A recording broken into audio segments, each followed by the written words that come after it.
Hello and welcome to the JB&M Sports Fanatic channel. And so here we go. The Tampa Bay Bandits on the road here must win here to keep any hopes of the playoffs alive. And they're going against the New Orleans Breakers here. And so looking to hopefully break the hopes of Tampa Bay. So we're going to see how things play out. But right now, Tampa Bay with the possession first here. So let's see how things play out here. First and 10 from their own 20-yard line. They're going to line up in the shotgun here. Jordan Ta'amu at quarterback here. Defense got four guys in the line. They send five. Quick pass to the back at the backfield. Makes one guy miss. Falls forward. Picks up about a good, looks like 4 yards. But there is a penalty. There is a penalty right now. Let's see who is going to be on. It's probably going to be on the offense here and bring them back 10 yards.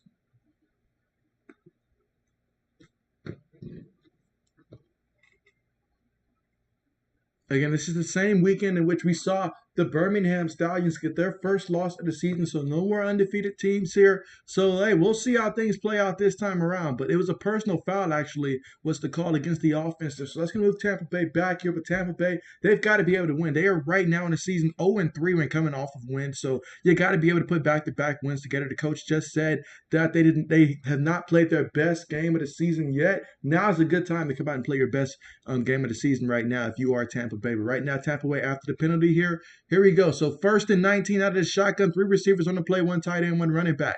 Jordan takes the snap here. Going to hand it to the back, and he's brought down immediately right now. So the Breakers get in the backfield. That is Bellamy with the tackle there, and he's going to bring him down. So now we're looking at second and about 22 on the play. Again, here in the first quarter with the first drive of the game here for Tampa Bay. After that penalty, backed them up 10 yards. Now we've got ourselves a second and long situation here. And for both of these teams, quarterback play is going to be important here. I mean, when you look at what the Breakers have, top passer in the league right now, and then you look at what the Bandits do with Jordan Ta'amu, whether he's passing or running the ball, he definitely presents a threat to the defense. Speaking of which, he throws the ball here, and it is caught there to the receiver there. So it's going to be a first down picked up, first and 10 for Tampa Bay. So a big-time pass right there on second and 21, able to get the first down and take it all the way to the Tampa Bay 31-yard line. That time, he just fell in between the zone coverage on the play. They let him through, and he found a hole to sit through. Jordan Ta'amu saw him, got the ball there, and then, hey, he picked up the first down. Here we go, first and 10, shotgun formation again. Three receivers, running back goes in motion right now. There's been some early movement here, so that's going to back them up another 5 yards. So right now they're shooting themselves early in the down so far in this drive right here. And so they were able to capitalize still last time. We'll see if they can pick up another first down here, but certainly making life a lot more harder than it has to be so far. And so, Gridiron, what's good with you? What's good with you? Somehow I knew that you'd be on for this stream here. And you say, let's go Bandits. And so, yeah, I mean, basically playoffs on the line here. Tampa Bay's got to make it happen. And, hey, I'm right there with you. I'm rooting for the Bandits in this one. Here they go. Shotgun formation, takes a stop. And again, more movement. Back-to-back penalties already. What are we doing? And so Gridiron says we got to beat the Breakers. Basically beat the brakes off the Breakers is the game plan here for Tampa Bay. And so we'll see how that plays out, though. I mean, we know first time around week 2, it was pretty bad. So now's the time to come out there, get your revenge. But, man, you got to cut out these penalties already early on in this one. 3 penalties already. I mean, my goodness, like Tampa Bay has got to find a way to cut out these penalties here. You've got to play your best game of the year right now. Here we go, first and 20. Got trips towards the top of the formation, takes the snap, hands it to the back. The back trying to find a hole. He loses yards in the play. So now, once again, we have second and forever coming up right now. And so Gridiron says, I'm not surprised we're shooting ourselves in the foot. And so Gridiron's like he's seen it all season long so far. So, but right now, you got to get it together right now. If you want to be a playoff team here, this is the game that you know that you have to win. This is basically a playoff game for you right now. But that run defense right now for the Breakers, they are getting in the backfield here and shutting down lanes here. So second and 22 coming up here in the first quarter of 11 minutes and 50 seconds to go. Right now, 3 seconds right now on the play clock. Shotgun formation. Will they get the snap off here? That was a late snap, but they let it ride. They throw a quick pass to the back at the backfield.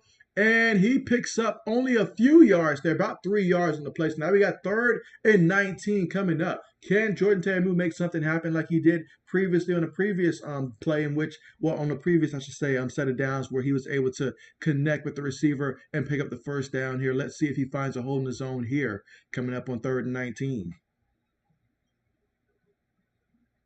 A lot of things to consider right now. Obviously, you don't want another penalty, that's for sure here. But field position, you don't want to punt the ball from here and give New Orleans a great field position. But here we go. Shotgun formation.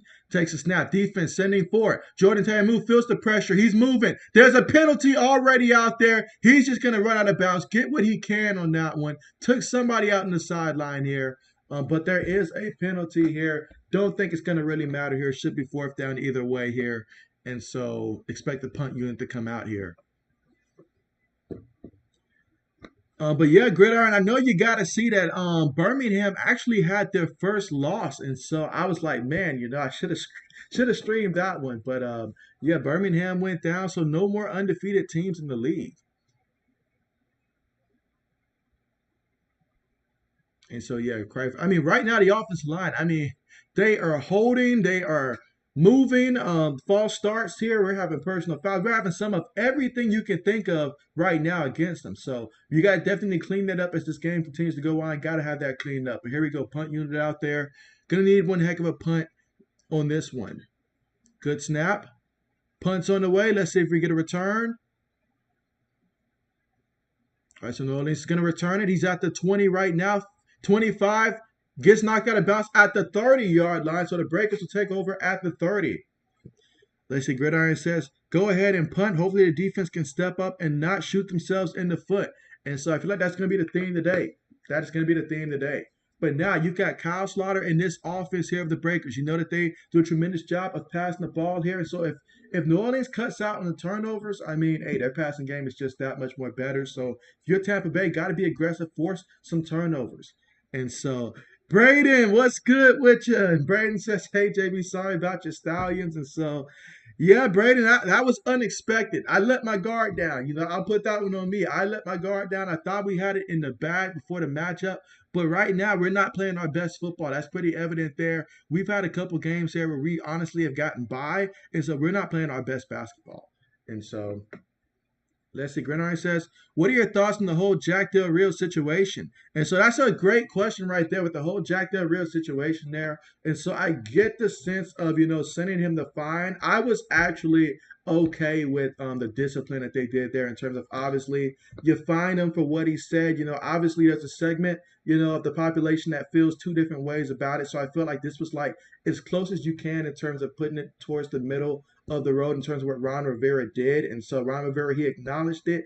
I mean, he called him in, explained the situation there. And so definitely didn't agree with what, Jack Del Rio said. But I mean, the discipline, I'm okay with the discipline there. I mean, I don't feel like it was nothing that should have cost him his job, because I do feel like there are definitely some people that definitely side strongly with how he feels out there. So definitely, I feel like, like they deserve a voice as well. So I definitely think that what Ron Rivera, how he handled it was probably the way that I would have handled it as well. So that's my take on the Jack Del Rio situation there. But that is a good question there. That's a good question there. That's a good question there. Again, definitely, in my opinion, did not agree with Jack Del Rio there. But as I mentioned, what Ron Rivera did, I felt like he handled that nice. And you say the players are definitely going to give Jack the side eye. And so, definitely you know that. Definitely you know that. I mean, we are talking about down there in Washington. So definitely I can definitely see that being the case. Most definitely. Most definitely. And so I definitely agree with that. All right, so here we go here with the Breakers here. And so, I mean, right now, you've got Kyle Slaughter. He's got 1,700 yards passing, 9 touchdowns, 10 interceptions. You know those 10 interceptions? You cannot have more interceptions than touchdowns. I mean, that just hurts the team there when you turn the ball over. But if he can cut that out, I have seen him make some pretty good throws this year. So we'll see how that plays out. But here we go. Going to take the snap here, fakes it to the back, throws it to the other back out the backfield, cuts up field and picks up, still on his feet there. Great job to come up about a yard shy of the first down. So we got 2nd and 1 coming up here from the Breakers 38-yard line. So again, this is the first possession right now for the Breakers.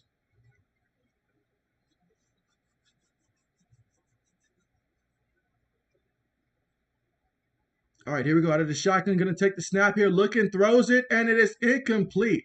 The ball must have been tipped at the line there, but 2nd and 1 coming up here. That time you spread the defense out there, try to make that pass there. I mean, Kyle's got to be careful now. You got to be careful. You cannot turn the ball over if you are with the Breakers here on this one. But let's see. Yeah, ball definitely got tipped on this one.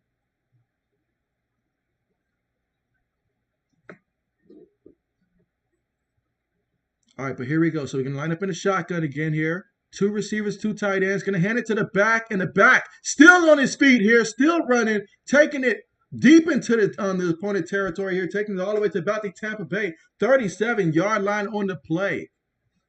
Jones on the carry.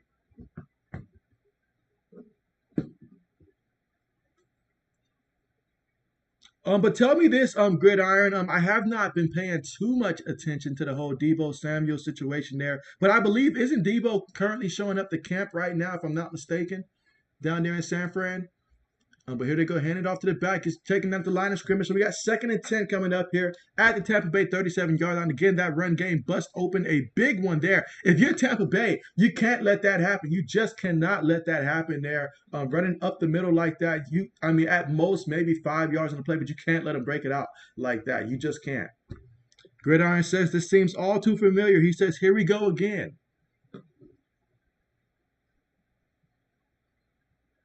All right, but here we go. This time we've got about 4 receivers on the play. Shotgun here. Defense has 4 guys on the line. They actually send 4. And, picked off! Picked off! How about that? And so the defense comes away with one that was basically gift wrapped to him. My goodness. I mean, Kyle, when he makes a bad throw, he makes a bad throw. I mean, now he's got 11 interceptions on the season. I mean, but wow. I mean, good hands, though, by the fellow on defense there. Surely you don't expect the quarterback to throw it right to you like that. But you look at the replay here. They're showing Kyle. Let's see what he was looking at. I mean, well, first of all, the receiver ducked on the play, so he really was not expecting the football at all. You see, he ducked his head there and then reached out his hand late. But the defensive back, sometimes it's just better to be in the right place at the right time. And, man, what a great interception there. He did have to reach his hand out there and then bring it to himself. Great hand-eye coordination there. Give that man some plays on offense here. Gridiron says, yes, picked it off. Thanks, Slaughter. But here we go. Jordan Tayamu feeling the pressure. They got him. Bring him down for the sack. The offensive line is going to have to step up in this one. They're going to have to step up. And let's see, Gridiron says, yeah, Deebo is showing up at camp, and Jimmy G is excused because of his shoulder. And so, all right, I know Jimmy's excused. I know Baker Mayfield's excused. Seems like a lot of quarterbacks are being excused this time of the year. But it's good to see that he's showing up at least. I'm happy to see that. All right, but after the sack, we got 2nd and 18. Again, Tampa Bay created that turnover right there, and so you got to take advantage of it now. You got 4 receivers, 2 at the top, 2 at the bottom. Take the snap. Gonna hand it to the back. Finding some room to work with, and he definitely picks up about a good, 11 yards on that one. So he's about a good 7-yard shot at first down. So we got about 3rd and 7 coming up at New Orleans 45-yard line. So let's see. 35-yard line. Let's see how this plays out here. Got to be able to take advantage of the turnovers right now. So 3rd and 7, this is definitely doable. And then you think about the mobility of Jordan Tayamu, he's going to have to use it here. But the offensive line has got to give him time. I believe if you give him time, he can make the play. But here we go. Shotgun formation again. Going to take the snap. Looking. A guy comes in once again, unblocked, and he's brought down again for the sack. Are you kidding me? What is the offensive line doing? Like, we might just legitimately have to give this offensive line a 3-second counter, like a head start or something. Because right now, I mean, they're just doing simple moves here, and it's wide open across the middle here. I mean, this is definitely something that has to be discussed. They've got to make some changes on this offensive line in terms of the blocking assignments on this one. Because that time, I mean, the Breakers, they called the right assignment on that one because he delayed a little bit, came across, and it was wide open. But here we go. So we got the punt unit coming out here. Let's see. Gridiron says DK is an excuse, so this will be interesting. And so I'm keeping my eye out on DK right now because obviously he's seen other guys get traded, other guys getting paid. You know you haven't gotten paid yet, and you might potentially be catching passes from either Drew Lock or Geno Smith. So I'd want to get paid before that.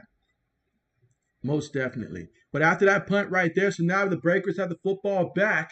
Defense came up big for them. It's going to be from their own 10-yard line. So a great punt there by Tampa Bay. And so right now we're at the commercial here in the first quarter for 6 minutes and 18 seconds left to go. And so let's see. All right, let's see. Gridiron says, what is our offensive line doing? This is similar to my 49ers offensive line last season. The offensive line is lost right now. I'm talking about bad, like missing assignments here. Guys coming in, like literally just not even getting touched. I mean, honestly, I feel like there'd be a lot more holding calls called already, even though I know there was already one call, if they can just get a hand on the guy. But they're not even getting a hand on a guy at this point. And so it's honestly sad. It's honestly sad. But again, right now, we are currently at the commercial right now.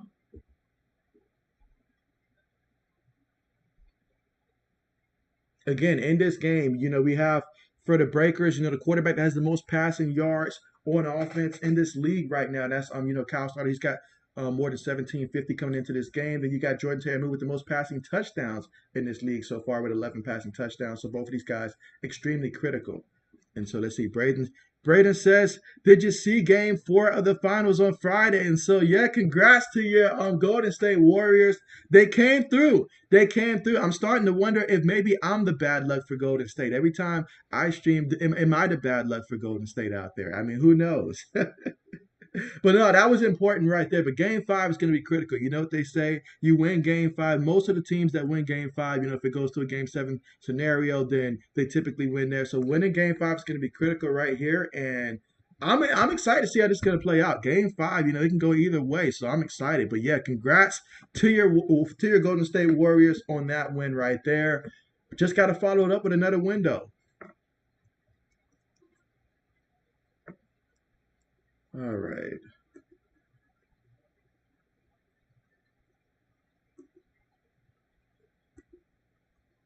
All right, so here we go, getting ready to return back to the action here. So the Breakers with the football right now. Again, for Tampa Bay, this is a must-win situation. But for the Breakers, if you win, you secure your playoff spot. So much on the line here. Breakers with the football starting from their own 10. Here we go, one back in the backfield. They're going to hand it to him right up the middle and picks up about a good 3 yards in the play, taking it to their own 13-yard line. So we got 2nd and 7 coming up. Let's see. Gridiron says, I'm glad this league is surviving the AAF league. Yeah, they did die after 8 weeks, but the USFL is alive for 9 weeks. So you're right. So they've already surpassed what they did last year with the American Alliance Football League last year. You're absolutely correct in that. I mean, well, the last time we saw them out there. Let's see. So they're going to hand it to the back again up the middle, and he's going to get a tough 2 yards here. But you got 3rd down coming up, 3rd and 6 coming up from the Breakers on 14-yard line. Now's a good time. If you have not done so already, let me know who you're rooting for in this one. I know Gridiron, he's got Tampa Bay here, but everybody else, let me know who you got in this one. And let's see. Braden says, you're not JBB won last Sunday, and you streamed the game. And so, you know what? You're right about that. You're right about that. All right, but here we go, guys. 3rd and 6 here for the Breakers. And so let's see. You've got 3 receivers towards the bottom of the screen here. Got a tight end, top of the formation. Going to take the snap. Defense sending 4. Offensive line picks it up. Quarterback has some space to work with. He's got to do something now. He held the ball too long, and it was knocked out. Oh, recovered by the offensive lineman there. If Tampa Bay could have fell on that football, guys, wow. But they brought the hit on that one. Wow. Wow. That is wild. That is wild. Absolutely. But that is crazy. So therefore, I mean, that time Kyle, he held the ball too long there. I felt like at that situation, though, he probably should have kept moving if nobody was open and tried to scramble or something, got what he could. But that time he got pancaked and, well, I should say sandwiched, actually. But here we go. Punt's coming up. Punt's on the way. Can we get a good return here? All right, so you got it at the 30. Makes one guy miss. Still running. 40. I don't see any penalties or nothing, and he's going to take it all the way to past midfield here. Looks like about the 49-yard line of New Orleans. So starting off in Breakers territory. That's how you break one on the punt return there. Got to love it, guys. Got to love it. And so, absolutely. All right, give me 1 second.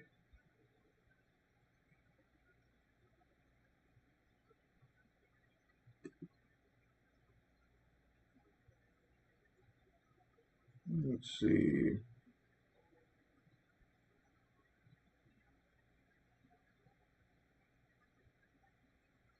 All right, let's see. So Gridiron says, "What are your thoughts on the Dean Spranos situation?" So, that is a good one. I will say, when it comes to the situations, I have not read like all the details. I know that he's being sued by his sister in terms of their financial situation with the business and so. But I definitely got to do more homework on that. But if you have more information, you can just enlighten me with. Definitely do that. But certainly, that did catch my attention. It's just I didn't go through it at that time. But definitely, that did sound like an interesting situation right there. Gridiron says, "Let's go defense." And so, yeah, defense looked much better on that drive right there. Let's see. Braden says, "Go Breakers." Old man, what's good with you, old man? What's good with you? How's it going? And you say, "What's good, JB?" And so, yeah, just enjoying this game. Obviously, my Birmingham Stallions took a L yesterday. So I'm not sure how I feel about that right there. But if you have to take an L at some point, I guess it's better that than at this point. But man, that was tough. That was tough. And so let's see. Braden says the Breakers do the breaking tackles. They'll be breaking tackles, and so living up to their name, right? And so we got Mike here on the stream. What's good with you, Mike? What's good with you? You say I caught my main sports guy, JB, so you get some thumbs up. Appreciate that. Yes, Mike's alluded to. Make sure you guys press the thumbs up button. And if you're someone that's watching that's not subscribed, go ahead and press the subscribe button as well. And so let's see. Gridiron says apparently Dean is, you know what, that is I can see that. I can definitely see that being the case. I'm definitely gonna do more research on that for sure, but it's not seeming good from what I've seen on the surface level. Let's see. Old man says, hopefully this time this dang kicker can actually make a kick. And so, I mean, this is really a playoff type of game right here because Tampa Bay needs to win this to stay alive right now. But as Gridiron alluded to earlier in this one, I believe it was Gridiron that said, yeah, this USFL has already made it 9 weeks, which is further than what the American Alliance Football League had made it last time we saw them out there in 8 weeks. So I'm just happy to see the survival of this league and that they're striving. They're not just surviving, they're striving out there. And so that is absolutely fantastic to see. But yeah, old man, hopefully kickers come through in this one. We can't have a lot of misses. But so far, defense is making plays. And right now, the Breakers, they're not protecting the football. I mean, Kyle Sloth, he turned the ball over with an interception, almost turned it over off the fumble. And meanwhile, for Tampa Bay, the offensive line has got to do better. Here we go. Another carry to the back that ends up losing yards, this time 3 yards on the play. So we got second down coming up here, 2nd and 13 from Tampa Bay's own 48-yard line here. So the offensive line has been the biggest problem so far in this game, especially for Tampa Bay. And I don't even know, like, it's not one guy right now. It's the whole offensive line, basically, that needs to step it up. They're not run blocking. They're not giving their quarterback any time to throw the ball. There we go. Trips towards the top of the formation here. Shotgun going to take the snap. Throws a quick pass there to the tight end. Tight end going to turn upfield here. Lowers his shoulder here. Picks up a nice gain. It's going to be 3rd and 2 coming up here from the Breakers' 41-yard line here. So you make it 3rd and manageable at this situation. And so let's see. Gridiron says Chargers might as well go back to San Diego. And so speaking of Chargers, how do you guys feel? I know I've asked this question before, but how do you guys feel about Justin Herbert in terms of where he ranks amongst all these, quarterbacks in the NFL? This has been one guy that I hear a lot of people give different opinions on Justin Herbert. Well, how do you guys see him? Top 10, top 15? Where do you guys rank him? Meanwhile, Jordan Ta'amu on the run, and he picks up the first down. He had the option to hand it to the back. Kevin himself made the right decision there and picked up the first down. So a new set of downs here. And that time it was off the left end that time. You see, he read the guy that was coming. He had to make that guy miss, made him pause just enough to get by him. But my issue with this team is that the Breakers, they're constantly in the backfield every time Jordan has the football. Like the moment he looks up, somebody's already in his face. Offensive line has got to give him more time in this one. All right, but here we go. Shotgun formation again. Going to take the snap. Hands it to the back off the right side here. Stumbles and still on his feet, though. And look at him fall forward there. I thought he was about to fall at the line of scrimmage, but he kept his balance somehow and was able to carry that one for a good pickup of about a good 7 yards. So now we got 2nd and 3 coming up at the Breakers' 31-yard line. Again, must win for Tampa Bay. And so let's see where we are right now. Let's see. Mike says, what up, Owen, the rest of JB Nation? Gridiron says first down. And let's see, Gridiron says that Herbert is a top 10 quarterback. And so For me personally, I have Herbert as a top 10 quarterback. I followed Herbert very closely because the last 2 years I've had him in fantasy football. So maybe there's some bias with that, but he has done right by me. And I feel like he's had a tremendous season last year. And I mean, the Chargers very well could have been in the playoffs had things played out a little different. Who knows? Maybe if that coach doesn't call a timeout in that overtime game against the Raiders, maybe they end up in a tie and they do make the playoffs. You just never know. But that time, Birmingham had it, and they were stuffed on that time for a loss of a yard. Looks like they lost about a good 3 yards on that. But as I keep saying, the defense is constantly getting in the backfield. Give it up to the Breakers defensive line. They are putting in work here, and they are showing off their size, their strength, and their speed on that defensive line. And right now, that's their biggest advantage so far. Somebody's got to call a timeout here. All right, let's see if the timeout was called or if they called a penalty. All right, so we had a timeout called just in time here to spare the offense those 5 yards, which would have been a penalty had they not called it. So Tampa Bay called their first timeout there. All right, so let's see. Mike says, I can tell you Herbert top 15. Old man says Herbert is the 10th quarterback in the NFL, and I can see him being the 7th quarterback after the season. That's very fair right there, old man. That is very fair right there.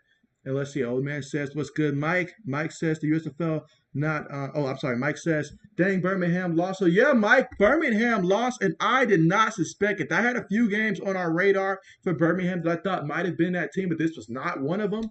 But yeah, that is definitely a shocker right there. I'm still recovering from that, seeing my Birmingham Stallions just go down like that. The Stallions are not playing their best football right now this season, and this is not the time to let up. Here we go. Shotgun formation here. 3 receivers, 1 tight end. Going to take the snap. Throws it quickly to the tight end again. It worked before. Makes one guy miss. Stiff arms another guy before he's brought down there. Kind of awkward there, but he picked up the first down. So now we got 1st and 10 at the New Orleans 28-yard line. Let's go. Let's go. And so let's see.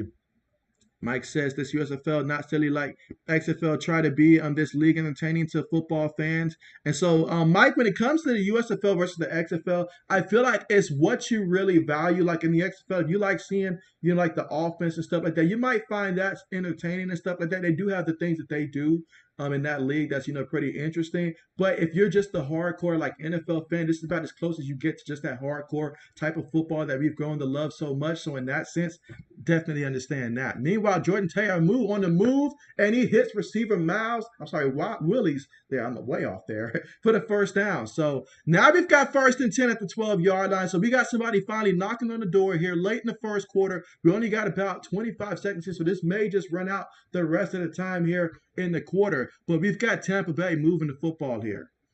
And so let's see. Where am I at right now? Mike says Robbie Anderson might retire. Yes, please get Christian McCaffrey to do it too. Mike you want to see Christian McCaffrey retire out there? Robbie Anderson, I get that. Robbie's looking at, man, who's going to be throwing me the football? I mean, quite frankly, whether it's Sam Darnold, whether it's Baker Mayfield, he just has bad options all around. And so unless Matt Corral just ends up just coming in and just being what we have, like just being that guy that some people think that he is, then other than that, I wouldn't want to do that either. So I definitely can't blame him for that. But right now, we're currently at the commercial because it is the end of the first quarter. No team has scored, but we have Tampa Bay right now knocking on the door. They're at about the 12-yard line. So we'll see if they can cap things off in the end zone here and get the first points of the game. But we'll continue to keep watching that. And so let's see. Gridiron says, XFL is actually entertaining. Both the USFL and XFL are entertaining. And so, yeah, from different perspectives, I definitely agree with that statement for sure. Whether you're just a team that whether you're just someone that wants to see a lot of scoring, or if you're someone that wants to see more of what we're accustomed to with the NFL and values, the aspect of having great defenses, things of that sort. And so let's see. Gridiron says 1st down again. Let's go. So, hey, they're knocking on the door. They're knocking on the door. If they can just finish in the end zone, hey, that'll be great right there to get off to that start, especially if the defense can keep playing like they're playing. But right now, it's going to come down to the offensive line because in the trenches, when you're this close to the end zone, it's going to come down to being in the trenches, giving your quarterback some time or giving your running back a lane to go through. And that has been a battle that the Breakers have been winning for the most part here. So we'll see how things play out here. Let's see. Gridiron says the USFL is all about defense and the XFL is all about offense. And so let's see. Mike says competition will get real if XFL play at the same time for talent. And so Gridiron says the only spring league that failed the most is the American Alliance Football League because they tried to rival both the XFL and the NFL, plus their finances was piss poor. And so, yeah, timing was everything. And so the timing just wasn't good at that point. So, absolutely agree with that. Absolutely. And again, right now we are currently at the commercial here, but when we come back, it will be the second quarter. And so just to recap what's taking place so far in this one. For the Tampa Bay Bandits, Jordan Teamu, he's been quietly balling right now in this one. I mean, quite frankly, 6 of 6 out there passing, got you 60 yards there, so obviously no turnovers there. Got the team right now in the red zone. And in addition to that, right now, he's got you 2 carries for 8 yards. As a team right now, they have 8 carries for 16 yards, so he's got you about half of that. And so yeah, so right now, if they can finish off in the end zone, that would be huge. But so far in the first quarter, he was not missing out there. And that's despite the fact that the defense was really getting pressure to him. The offensive line was not doing him any favors. The run game could not get going because, quite frankly, Breaker's doing a tremendous job of getting the backfield, getting those tackles for losses, getting those sacks. But what the Breakers are not doing a good job of protecting the football, and it starts with Kyle Slaughter. He's thrown 1 interception, so he's thrown more interceptions than completions so far in this one. I mean, 0 for 2 out there. He's also fumbled that ball that time he took the sack. And so, but I will say this, Jones had that big carry early on. I mean, 2 carries, 25 yards right now, 5 carries for 38 yards so far in this one. All right, but here we go. Let's see, can Jordan Teamu lead the Tampa Bay Bandits into the end zone here? They're going to line up in a shotgun formation here. 3 receivers, 1 tight end, 1 running back. Defense has 4 guys on the line. They take the snap. Defense sends the pressure. Jordan throws it up there. And, oh, it's incomplete. Incomplete. He gave his receiver a chance there, but the defensive back could not make a play on the ball. That's all you can ask for from a quarterback perspective on that play. That's going to be his first incompleted pass of the game.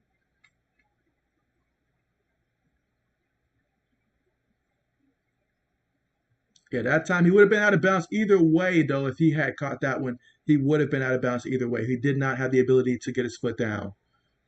All right, but here we go, guys. 2nd and 10. This time 4 receivers, 2 up top, 2 at the bottom. Defense sending pressure. They hand it to the back. Back makes one guy miss.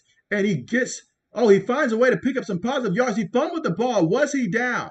Was he down? That is the question. Ball did come out. I thought he was down. It looks like he was down, and they're saying he was down. All right, so it's 3rd down coming up. 3rd and 8.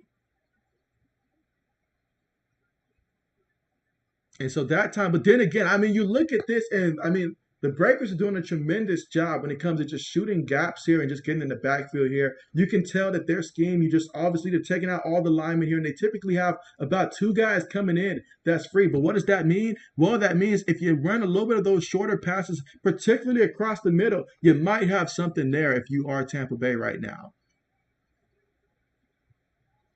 But yeah, looking at the replay here. Ooh, that ball did come out before the knee was down, in my opinion. Let's see another angle here. Yeah, it looks like the ball came out before he was down. So it should be a fumble here, and it should actually be Breakers football. But you guys let me know if you're seeing something different on your end. But from the angles that I see, it looks like a clear-cut fumble before his knee was down. Yeah, that ball's out. That ball's out. That ball's out.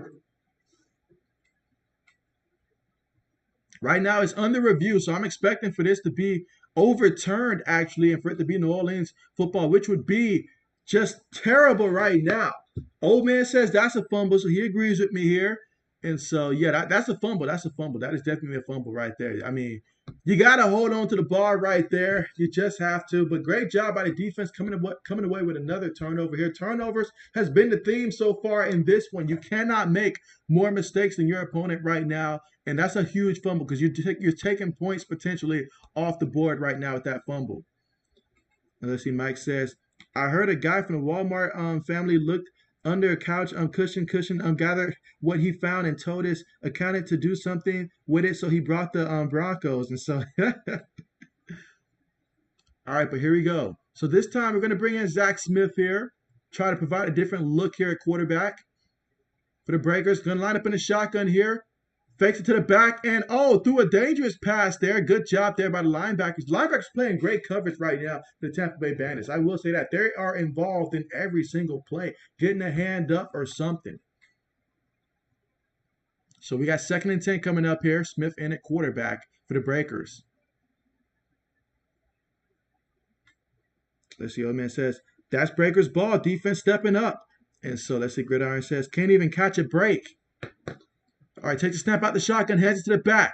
He's cutting up, and he picks up about a good 7 yards on the carry. So now we've got 3rd and 3 coming up from the Breakers' own 16-yard line. So 3rd and 3 right now. If you're Tampa Bay, you want to get the stop here, thinking about field position, things of that sort here. You want to get the stop. But if you're the Breakers, I mean, running the ball has worked out tremendously for you. Passing has been a struggle, which is, right now you got to get 3 yards here. Let's see what they call. They're going to line up in a shotgun. The running back goes in motion, going to take the snap here. He's looking. He's looking. He's going to decide to run with it. He has the first down. Then he slides and gets down. So he got the first down. Let's see. It looks like at about the 25-yard line. Let's see. Maybe they try to change the tempo here and do the hurry up. Again, we're here in the 2nd quarter with about 13 minutes and 15 seconds to go. Nobody has scored so far in this one. All right, they take the snap here. Breakers run the ball up the middle and pick up about a good 3 yards on the carry. So now we got 2nd and 7 coming up from about the 26-yard line. And let's see. Old man says, JB, can you please play quarterback for the Breakers? And so, don't mind if I do. Don't mind if I do. Hey, whenever somebody needs an emergency quarterback, I was waiting on Cleveland to give me a call last year. It seemed like they can use an emergency quarterback last year. So I was looking on the Browns to reach out to me, but they never gave me that call. All right, but here we go. Shotgun trips towards the bottom of the formation. Going to take the snap here. Defense standing for. Smith throws it. It is caught across the middle. He's going to be about 1.5 yards shy, so call it 2 yards shy of the first. We got 3rd and 2 coming up. They converted last time on 3rd and 3, so now 3rd and 2 coming up here from the New Orleans 31-yard line. So Tampa Bay defense line is going to have to be aggressive on this 3rd down here if they're going to get the stop here. They may have to penetrate in the backfield and try to get him at least before he gets back to the line of scrimmage here. But let's see, 3rd and 2 coming up here for the Breakers. Both defenses have been optimistic here. They've played pretty good in this one here, but both teams have not done a tremendous job when it comes to just turnovers here. But they're going to snap the ball, hand it to the back, gets him in the backfield, and he's going to lose a yard on the play. So how about the Bandits coming in and breaking this play up from the start? I mean, that time they had the advantage in terms of the numbers of blockers they had that time, but I mean, that goes down to that guy that just simply went past the linebacker. He wanted no part of him, just kind of shuffled in his direction and let him get by him there. That's on him right there. So we got 4th and 4 coming up here. And so now the punt unit's out here for the Breakers. Great job here by the Bandits. Let's see if we get a return here. Again, we're here in the 2nd quarter with 11 minutes and 35 seconds to go. Neither team has scored. Punt's on the way. The punter did get hit now. Punter got hit. We got a penalty here. And so, of course, the punter right now, it looks to me like he's trying to sell that one. It looks to me like he's trying to sell it here. But here we go. Man, let's see. Old man says, I'm to the point where with these bums, I'm willing to take Baker over them. And so, whoa, man, let's not over-exaggerate here. Let's see. Mike says, JB, nowhere near as good as Allen, probably better than Darnold. And so I'll take it. If I'm better than Darnold, they should at least give me a starting spot in somewhere in the NFL. But man, what a dumb mistake on that one to run into the punter there. Your defense did their job. Then you're going to go out there and now you're going to gift them with a first down here. You can't make mistakes like that when your team needs to win this game. I'm sorry. You just can't do it. And so they're going to take the snap there, hand it to the back off the right side. He's still moving his legs. Look at him go. I mean, on that play, he looked a little bit like Maurice Jones-Drew back in the day with the Jaguars, just keeping his legs moving on that play. And so, our young Frank Gore, but here we go. Nice carry on that one. Now we got 2nd and 4 coming up here. And so, but it makes absolutely no sense that you run into the punter. This is something that they drill into you time and time again on special teams. You got one job on this play. Whatever you do, don't hit the punter. And that's what he did. Here we go. Receiver goes in motion. But there is a penalty here. There's a penalty. Far start on the offense. Going to move him back 5 yards here. Old man says, Why they hitting the punter? I have no idea. I have no idea. Let's see. Braden says, JB, are you going to stream the NBA draft? And so I have not decided that aspect yet. And so I may actually do it, but I have not decided that one for sure just yet. But that's a great question. Meanwhile, this time Smith is going to keep it on the run, and he slid this time. But let's see, he should be about a yard shy, I say, of the first. We got third down coming up. Let's see. Um, let's see. Gridiron says, he says, "Oh my gosh," he says, "What the hell are we doing out here?" So that is the question. I mean, that's a serious question right now. This game, this is it. I mean, you have to put it together right now. This is for the playoffs. Defense is doing good, but that time special teams hurt them. They hand it to the back, and so oh no, is that I mean I thought they had him at first, but the running back kept his legs moving. They're showing some real power, and he was able to pick up enough for the first down here. So now you got 1st and 10, fresh new set of downs to work with from their own 35-yard line here in the second quarter, with about 9 minutes and 45 seconds to go. Let's see. Mike says, "What Yoki? Who's your team?" And so yeah, he's got Tampa Bay. That's his team. Meanwhile, Smith on the run there, tried to slide that time, had his helmet come off. So that's going to draw a penalty here. We got a penalty. Let's see. Braden says, speaking of Frank Gore, he officially retired from the NFL. And so, yeah, good old Frank Gore. I mean, Frank Gore, just watching him throughout the years in the NFL, you think about when he was drafted by San Francisco in round 3 out of the University of Miami. He's had a tremendous career. You think of all the running backs that came out of the University of Miami that's had, success in the league or just were studs at the college level. But Frank Gore, he really showed that he was the best of the group at the NFL level. And so, absolutely, tremendous career, tremendous career.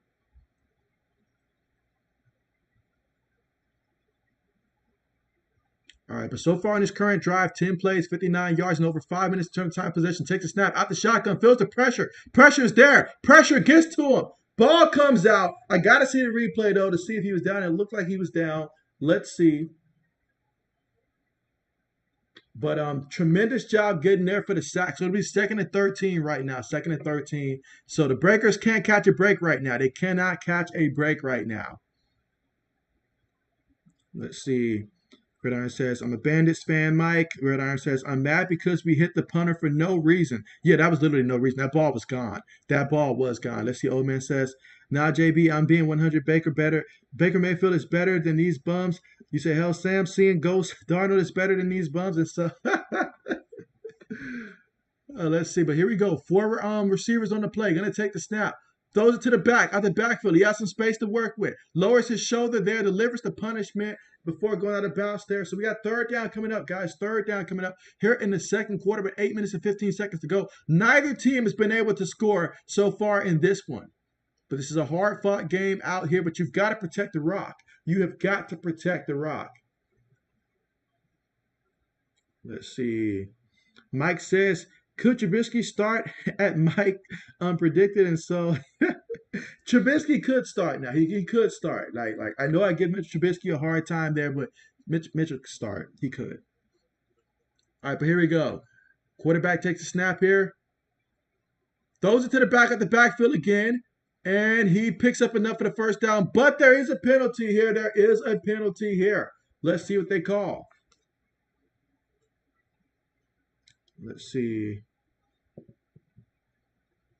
Mike says, what's the Bandits and the Breakers record? So, yeah, the Bandits are currently right now 4-4. The Bandits must win this game to keep hope alive for the playoffs because the team that they have to surpass is indeed the Breakers. The Breakers right now, they're 5-3. If they win this game, they secure a playoff spot, essentially ending any hopes for Tampa Bay. So this game is critical right now, Mike. But, yeah, the Breakers are 5-3 and the Bandits, they're 4-4 right now. And so... And then after this week, this is week 9, there's one more week left after this week, Mike. So next week is the final week of the regular season, I believe. So, yeah, because it's 10 weeks is how long this league is before we get to the playoffs. But again, right now, we are currently going to hit the commercial right now. And so, again, neither team has scored so far in this one. Let's see. Mike says, how do playoffs work? So, in terms of how do the playoffs work, that is a very good question in terms of how the playoffs work. And so, to my understanding, it is going to be obviously there's only two divisions in the league, four, and it's going to be a total of four teams in the playoffs. So, therefore, you got your two from each division. And so, I would imagine that would mean that, whoever wins, like whoever finishes with the better record between Tampa Bay or New Orleans, that's going to end up playing Birmingham. And then on the other side, the other division, you'll have the top two teams play to see who gets the right to go to the championship game. Let's see, where am I? Let's see. Mike says, JB, he says, JB and Nation, what cities do you want the USFL to expand to? Atlanta. And so, Mike, if they expand to Atlanta, sign me up. Sign me up.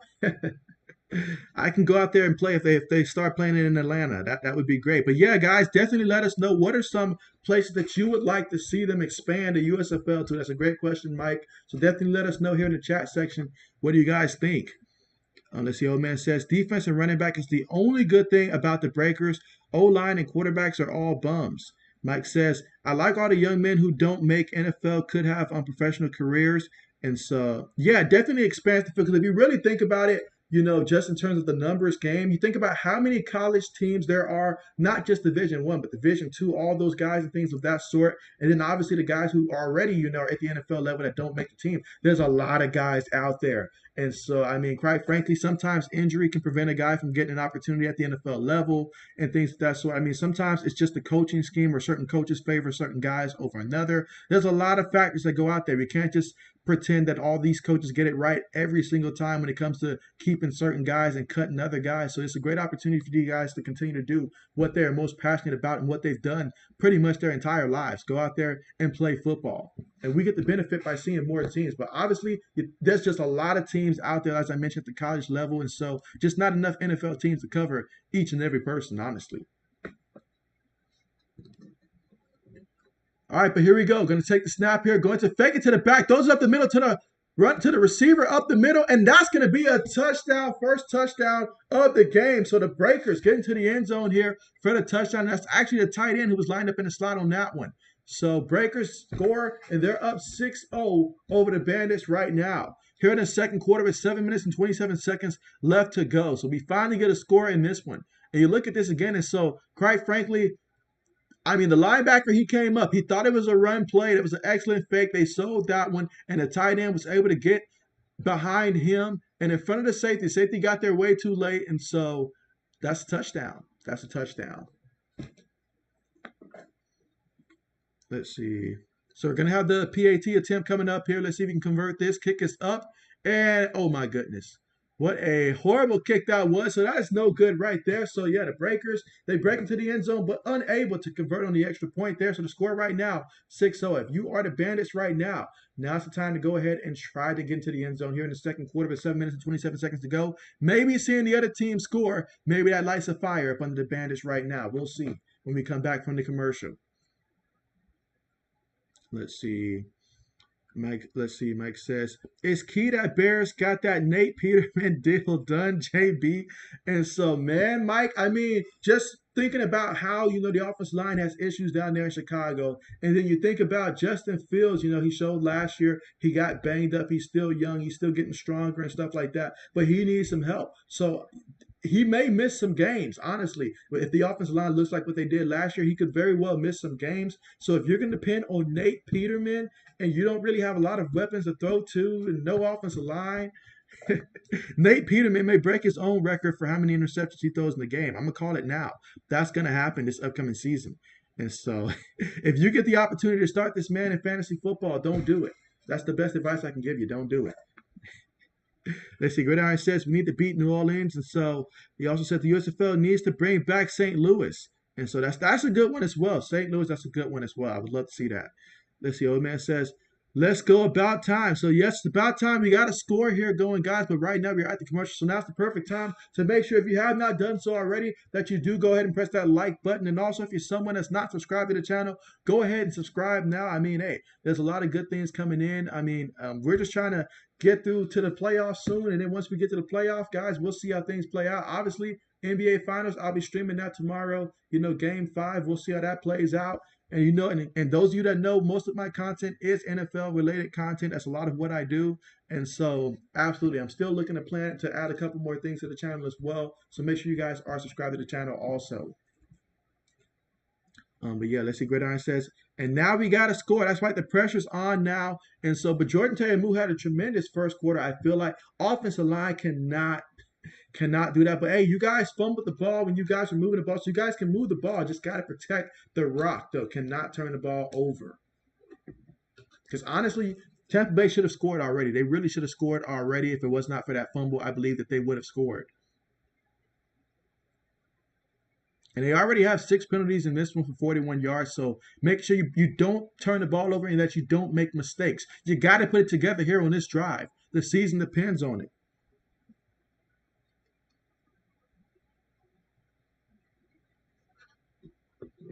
All right, here we go. Getting ready for the kickoff here from the Breakers. Again, we're here in the second quarter with 7 minutes and 27 seconds to go. Kickoff on the way. All right, we're going to get a return here. Let's see, so past the 15, 20. Brought down at about the 23-yard line here for the Bandits. So the Bandits will take over 1st and 10 from their own 23-yard line. Here in the second quarter with 7 minutes and 20 seconds to go. And you think about that last drive there for the Breakers, and it really, like the spark was created when we saw the Bandits on special teams run into the punter to extend that drive. I mean, those are mistakes that you simply cannot do. And so the Bandits, they've got to cut out a lot of these mistakes. They have got to cut out these mistakes. Let's see, Gridiron says San Antonio could be a USFL team with Memphis. All right, but here we go, guys. Shotgun formation. Gonna hand it to the back. Oh, faked it to the back. He faked me out there. Tight end. Oh, he tried to make that catch there. I thought he was gonna make a nice catch there. And so that's been working pretty nice there for the Bandits there again. That fake, it fooled me on that one. But yeah, that was a great call. It's just you gotta execute on that one. You've got to execute on that one. And so let's see. Old man says, can we please get rid of the bum kickers? He said he can't hit a side of the barn. Old man has had enough with the kickers. Here we go, 2nd and 10, shotgun formation. 3 receivers, 1 tight end. Jordan Taylor takes the snap, gonna throw it. Cross the middle. He finds a receiver. Receiver gets hit from behind. He fumbled the ball. And so the Breakers with it right now. Talk about catching the break defensively there. You give up the big play there, but man, he rocked the receiver, and the receiver fumbled the ball. I feel really bad right now. If I'm Jordan Taylor right now, I'm probably going off right now because you look at the replay here. You made the catch. You were trying to think too much about making a play, and you did not protect the football. Another time that another Bandit took their eyes off the football here and lost it. And these Breakers, they're going for the football here. They're playing rough here. They're coming in, they're hitting you, and they're looking for the football here. They have tremendous vision while making the tackle to not just identify where you're at, but they're also hitting you while they're also in a position to knock that ball out. So that's now 2 turnovers here for Tampa Bay. My goodness. A waste of a wonderful pass there. But let's see what the Breakers do with it after that fumble here. Here we go. Shotgun trips at the bottom of the formation. They're going to take the snap. Bandits send 4. Has time. Throws it. And it's caught by the receiver. That's going to be a first down there. And so now we've got, let's see, another first down coming up here for the Breakers. And this is bad right now. This is bad right now for the Bandits here because now you're giving them a lot of momentum. We know what happened week 2 here. We don't want to repeat of that. But Smith right now has the ball here, going to take the snap, going to hand it to the back. And so the back inside the 20 takes it all the way to about the almost 10-yard line. So it's going to be 2nd and 6 coming up here at the 11-yard line. Wow. And let's see, old man says 8 points in 2 games. He cost us the game. And so, yeah, they should have already moved on from. Let's see, Mike says, beautiful throw and then a fumble. Gridiron says, are you kidding me? Yeah, this is not what the doctor ordered right now. But here we go, shotgun. Going to take the snap here. Fakes to the back. Keeps it himself.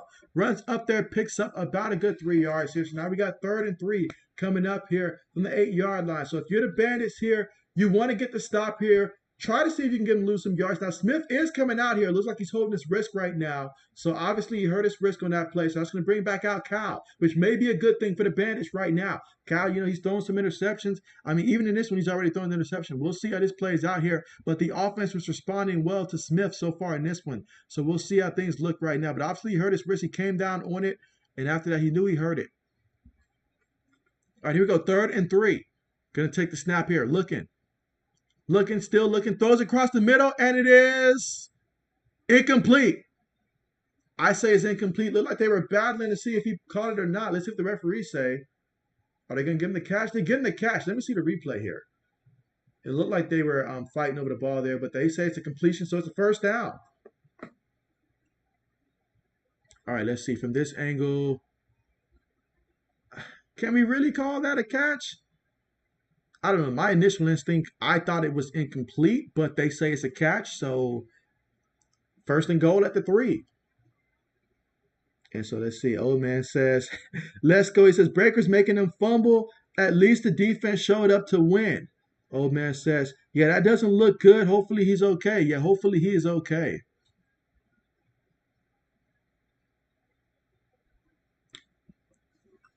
Yeah, I mean, that actually looked. There was a play in the playoffs where a guy came down on his wrist. I can't remember who the guy was that came down on his wrist, but it kind of seemed a little bit the same in terms of how he came down on his wrist like that.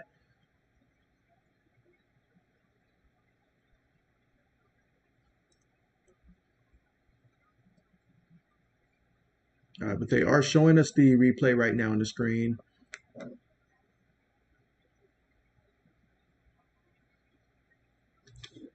Let's see. But right now, as they look at the replay here, let's just recap what the Breakers have done so far. I mean, Smith right now, prior to that wrist injury, 4 of 5 passing for 43 yards out there. Has a passing touchdown as well, the only touchdown so far in this one.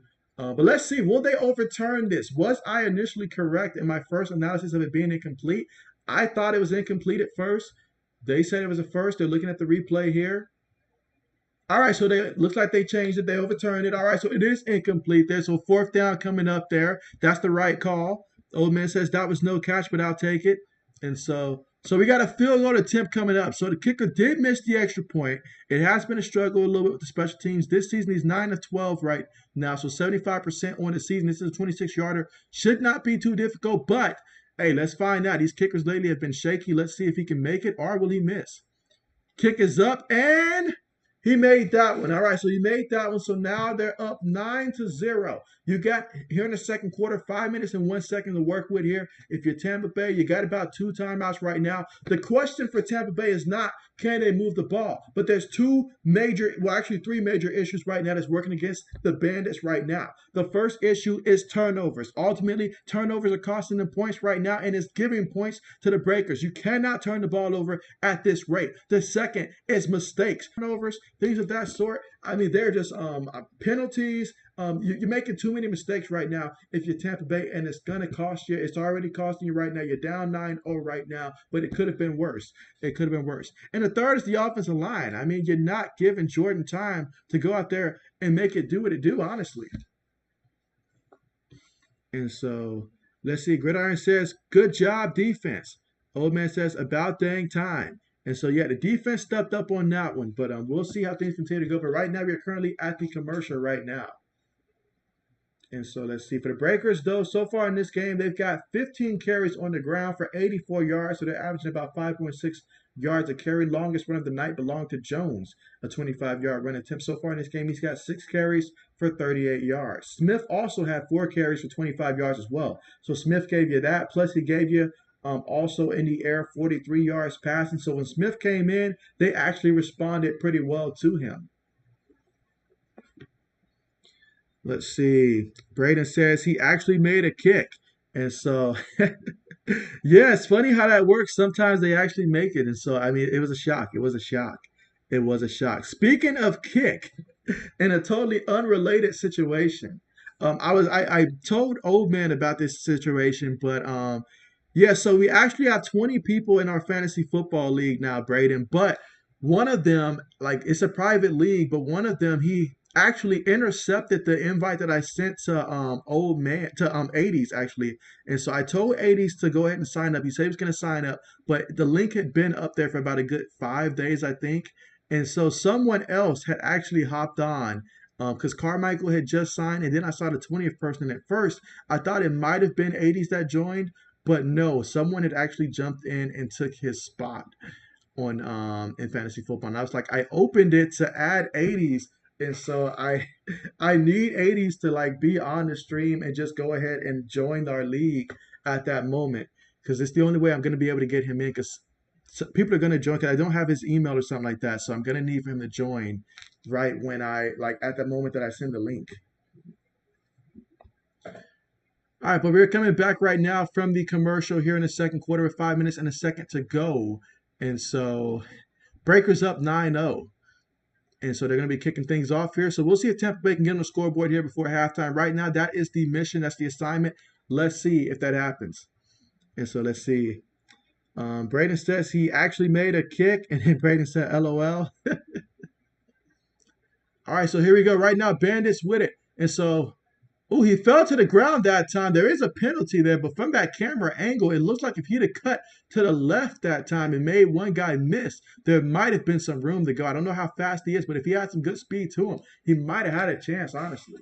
He might have had a chance, honestly.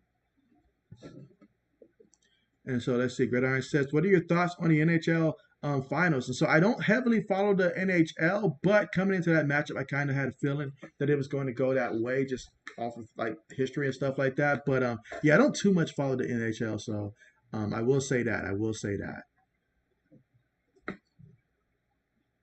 All right, let's see. Braden says, is that guy still in the league? And so the guy is still right now currently in the league at the moment because I told 80s I need 80s to give me an email so I can just send him the link so he can just take over that team rather than me just kick the guy out and then like wait for 80s to rejoin and somebody else just rejoins or takes his spot. So I need for 80 specifically to join in. But meanwhile, Jordan Taylor move, fakes to the back, goes to the receiver, makes one guy miss, runs up the sideline, takes it all the way to about the Tampa Bay 33-yard line. So now we got 1st and 10. Again, Jordan's been doing tremendous right now, I think. He's moving the ball here, but his team has not helped him out much, and they're going to have to help him out a lot more than what they've done so far in this one.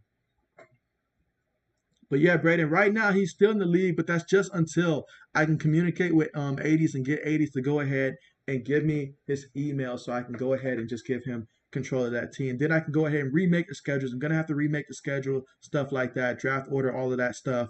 But here we go. Jordan Taylor up under center. Receiver goes in motion.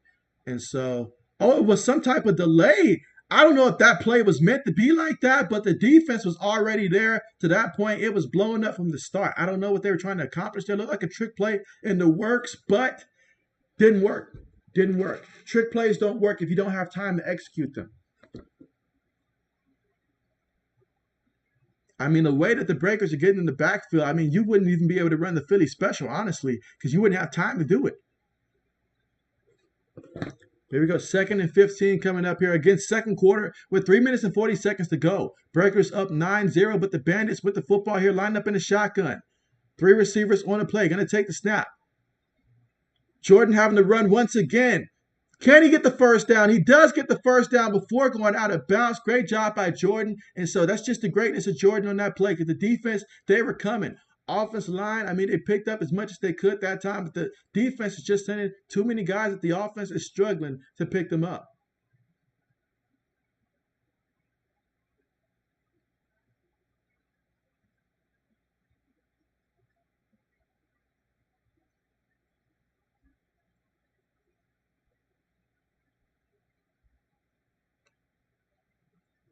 All right, so here we go. 3 minutes to go in the second quarter right now. Bandits trailing 9-0 with the football. Has to snap the ball now. 0 on the play clock here. And they let him get away with that one. It's going to go deep. Ooh, let's see what they call it here. Is that potentially maybe a push off or something? Or what they call pass interference? I'll be interested to see the way that they go with this one. And so Gridiron says, let's go.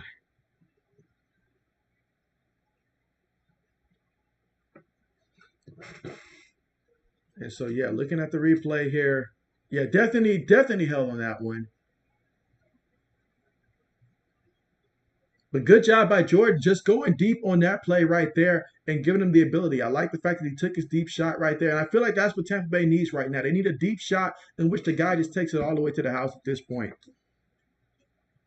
All right, we're going to line up in a shotgun again. 3 receivers, 1 tight end, 1 back. Going to take the snap here. Hands to the back, They barely got that trick play going here. And so by the skin of his teeth, he loses just 10 yards here. But that play, these trick plays just aren't working. You're going in all these directions, and the defense is just going in the backfield straight.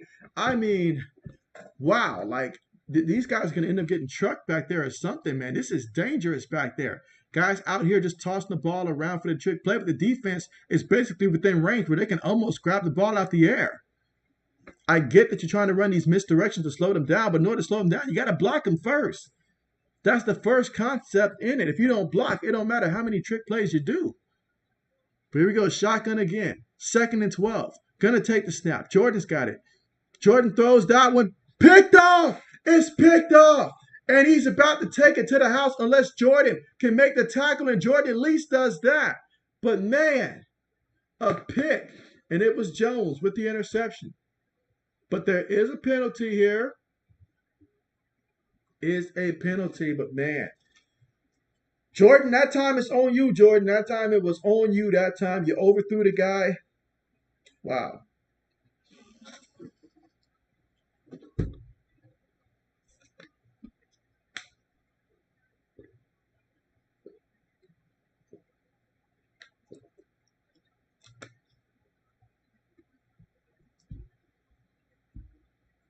Wow.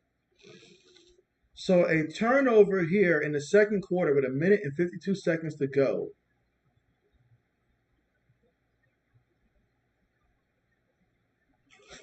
Let's see. Gridiron says somehow he's not surprised. And so, man,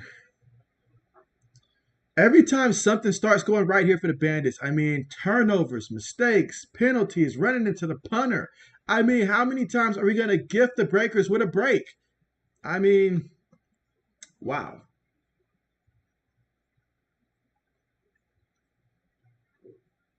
This has just been insane, guys. This has been insane. But again, we have 1 minute and 52 seconds before we get to halftime. And so, Alexis, how is it going? We've got Alexis here, y'all. And so, Alexis, how are you doing? I know it's been a minute. How's the music going? How is the music going? But definitely appreciate you for coming through here. And so, hey, I know that I'm extremely excited about your Philadelphia Eagles and what they have done this offseason. I mean, hey, they have definitely, in my opinion, won the offseason here. They've gotten so much better. And so I've got them right now over the Cowboys in that division. I think Jalen Hurts takes the next leap. And so good things are going to happen for the Eagles this season. Good things are going to happen. I've even told 80s the same thing. Let's see. Gridiron says Todd Haley got to do something, and so he's got to do something. He's got to do something. I mean, he loses this game. That's his job. That's his job. That's his job. If I'm running the show, that's his job. If he loses this game.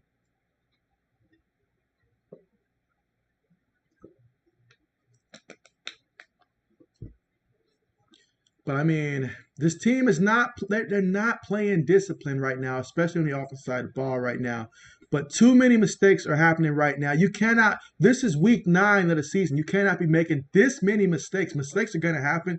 That's just a part of the game, but you cannot be making these kind of mistakes here. Less than 2 minutes to go, and you're turning the ball over almost for a pick 6 when you're already down 9-0 because of previous turnovers.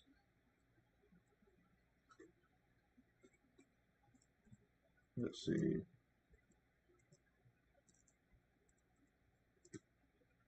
But yeah, that interception.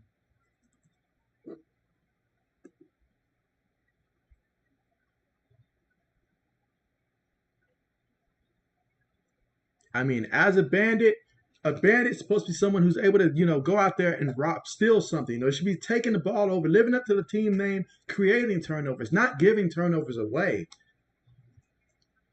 All right, but here we go, guys. So right here, 1st and goal for the Breakers. Takes the snap, hand it to the back, and the back basically goes to the end zone there. Easy money right there. So Jordan Ellis capitalizes with the touchdown. And so right now the Breakers are up 15-0 over the Bandits. I mean, I'm trying to think right now, oh man, what kind of speech could you give Tampa Bay right now to get them to playing better? I don't know the type of speech that you can give them right now. But New Orleans, they're going to go for two right now. So they're going to go for two, try to make it a 17-0 game and make up for that missed extra point. This season, they're 13 of 18 for extra points, but 4 for 2 points. So maybe it makes sense for them to do that. But here we go. They're going to put a receiver in motion right now. So you've got now three guys towards the bottom of the screen. Quarterback's looking, going to throw a quick pass and make it now 5 for 5, going for 2 this season. Maybe they should just go for 2 every time. But it's 17-0 right now over the Bandits. And the Bandits find themselves in a dire situation right now. Things have gone from okay to bad to worse. I mean, we've got to figure this out right now if you're Tampa Bay. Here in the second quarter with a minute and 47 seconds to go. And let's see, Gridiron says, my Bandits defense need to step up after halftime. And so, yeah, that's a part of it, but the offense got to help out too. Offense got to help out too. Offense cannot be gifting these guys with these possessions right in front of the goal line like that. You just cannot be doing that kind of stuff at all. At all. Turnovers, mistakes, running into punters, holding, everything in the book. You're finding ways to lose this game. Second half is going to have to be a completely different tale right now. They're going to have to come out in the third quarter with the kind of aggressiveness that we see Golden State come out in the third quarters each and every game. They have to come out with that type of energy.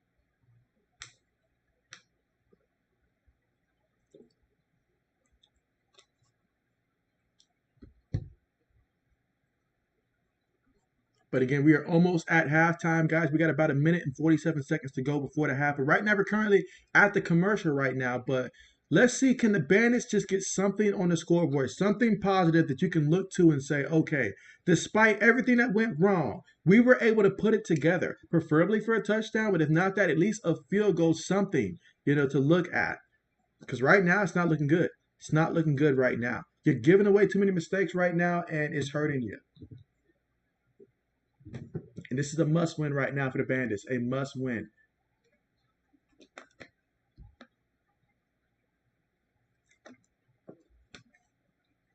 Breakers have all the confidence in the world right now, especially considering what happened in week 2. They have all the confidence in the world right now.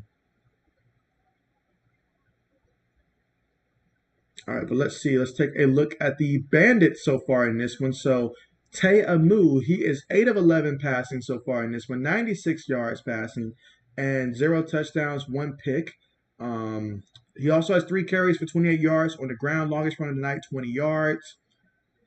And as a team, they have 12 carries for 29 yards on the ground, so not too much on the ground. Matter of fact, Jordan Amu, he's accounting for just about all the rushing yards so far in this one. Again, just a reminder that New Orleans will clinch a playoff spot with a win, and Tampa Bay would be eliminated should they lose this game. But they have exactly a half and plus a minute and 47 seconds to try to change this narrative right now.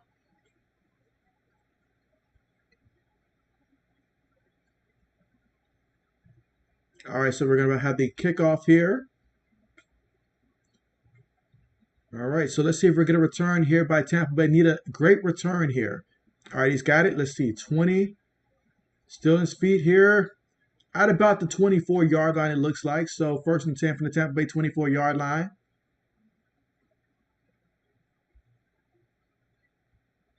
All right, so second quarter, a minute 39 seconds to work with. Tampa Bay with just one timeout remaining. Right now, if you're Tampa Bay, you want to get some kind of score on this drive before halftime. Meanwhile, if you're the Breakers, you're thinking turnover, because why not? You've been getting a lot of turnovers, and even if guys catch the ball, you've been doing a tremendous job of knocking the ball out as well, forcing fumbles. So whether it's a fumble, whether it's an interception, right now, if you're the Breakers, you're feeling like you can break this team right now. So we'll see how this plays out.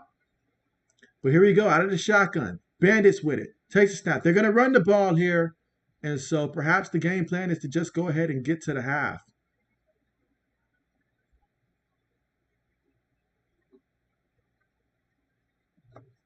So that was a loss of the yard here. So in the North Division, we already know it's going to be Philly versus New Jersey. So we already know that. But in the South Division, I mean, if New Orleans win, then hey, in the playoffs, it'll be them versus Birmingham.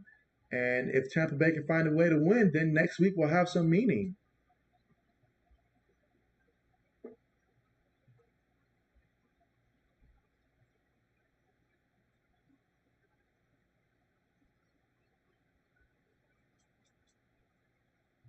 All right, so again, 2nd and 11 right now. But the Breakers, they did call a timeout. Breakers did call a timeout because they're thinking they can get the football back right now, especially first down there. You know, they lost a yard right now. I don't blame them for trying to score again here. Playoffs is on the line. All right, so the Bandits lead the huddle right now. Let's see what they line up in. Going to be the shotgun again. 3 receivers on the play, 1 tight end, 1 running back. Tamu with the football here. Throws it to the back, and oh, the back dropped it. Oh, but he got hit late. He got hit late, and the flag came out. Flag came out looking directly at that play. So they're going to basically gift them with a first down.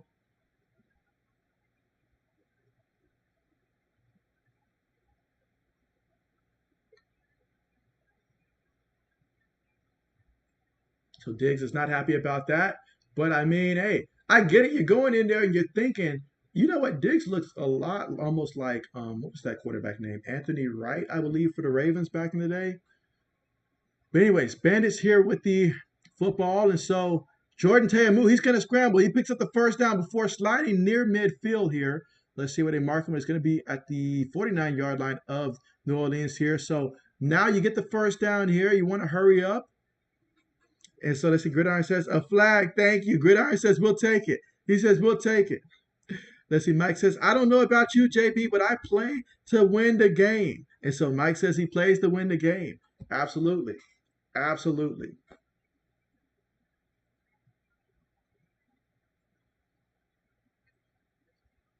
So we have another penalty right now.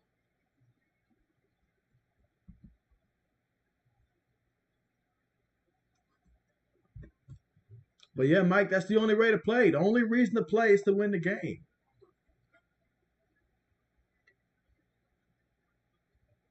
All right, so here we go, guys. All right, so they stopped the clock is what they did. So we have 1 minute and 14 seconds left to go here. Tampa Bay again with 1 timeout remaining. Running back goes in motion, going to take the snap. Pump fakes, throws it across the middle, and it is caught there for another first down here. That's going to take it to about the 34-yard line, looks like. Got 1 minute and 7 seconds. The clock is stopped right there because they picked up the first down. What they're trying to do is run some action, run some misdirection, pump fake or something to get the defense to move and open up that zone across the middle. Tamu with it, looking, throws it to the receiver who catches it before being pushed out of bounds there with 49 seconds remaining here in the, let's see, the second quarter with 49 seconds here. Second down coming up, 2nd and 4 at the New Orleans 28-yard line. Let's see, Mike says, will Tampa Bay come back? Well, Mike, that's the question. Will Tampa Bay come back? It's certainly possible if they can just score before the half. I mean, they got to come out in the second half though and protect the ball. They got to come out firing here. But I mean, is it possible? It's certainly possible. Will they? That's another question. That's about as best as I've seen the offensive line block so far in this one.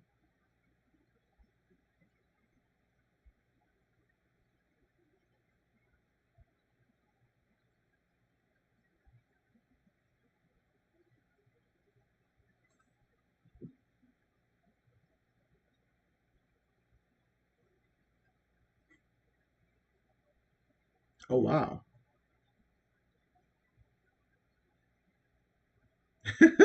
I like the fact the referee saw that and he just acted like it didn't happen. He just acted like it did not happen.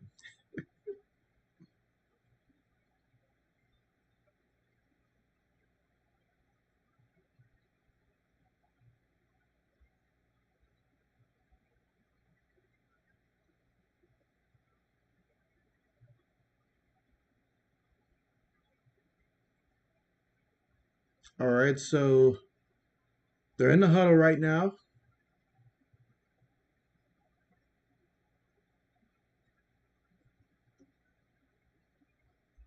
All right, so after looking at it, it seems like the referees did indeed check it out. Big man's coming back in the game. Let's see, Mike says, I would expand to Austin, Texas. And so that'd be a good location there. Did I just see another flag fly? Yeah, it looks like another penalty. So right now, we're just struggling to get to the half, guys. We're just struggling right now to get to the half at this point, guys. Another penalty, unsportsmanlike conduct against the Bandits. You're continuously hurting yourself once again here. I get it. Emotions are high right there. You feel like you took advantage there, but come on, man.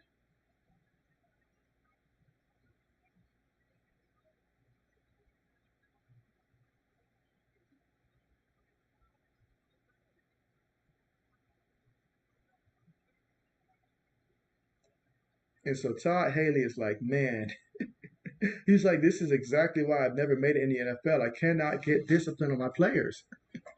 But 9 penalties working against Tampa Bay. But here we go. They snap the ball on 2nd and 34. Jordan Taylor doing his best to get back to the line of scrimmage here in terms of with that pass.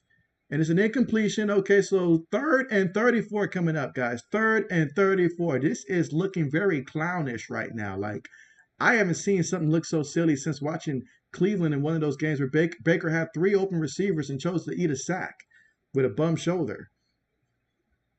Let's see. Gridiron says that his bandits are being idiots right now. And so, yeah, I mean, do they not realize what this game means right now? 4th and 34 right now. I mean, just punt the ball and let's just try to get in the halftime without them scoring again on you guys at this point. Punt goes into the end zone here. And so, yeah, 35 seconds left to go in the second quarter. And so let's see. Alexis says, "Hey, I'm mixing." And so, yeah, what all are you mixing right now, Alexis? And again, we've got just like 35 seconds to go before we reach halftime right now. But the Breakers, they have the football here, and let's see if they just opt to run out the clock or will they try to actually score here before the half. But they're up right now 17-0. And right now, the Bandits, they're making a lot of mistakes. A lot of mistakes.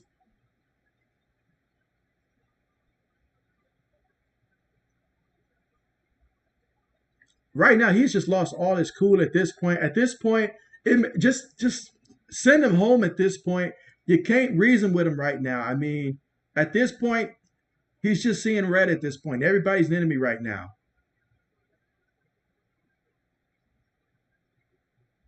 Wow. He handed the ball. Let's see, quarterback handed the ball to the back. But if you see, I just saw that clip on the sideline. You're putting your hand in your own offensive line coach face like that. Like, that's just high key disrespectful right there. Like, there's no reason he should still be out there. No reason he should still be out there. Tampa Bay called a timeout. Why? Unless there's someone down that I don't see right now, we should let this one go to half. Wow. Let's see, Gridiron says, to be honest, I'm not that upset, but I'm disappointed in my Bandits. And so it's one thing to come out and get beat. It's another thing to play like how they're playing right now. Like, this is a discipline issue. This is not a talent type of issue. This is a discipline type of issue right now that Tampa Bay's doing. And honestly, this is really bad. This is really, really bad right now. Like, this is awful.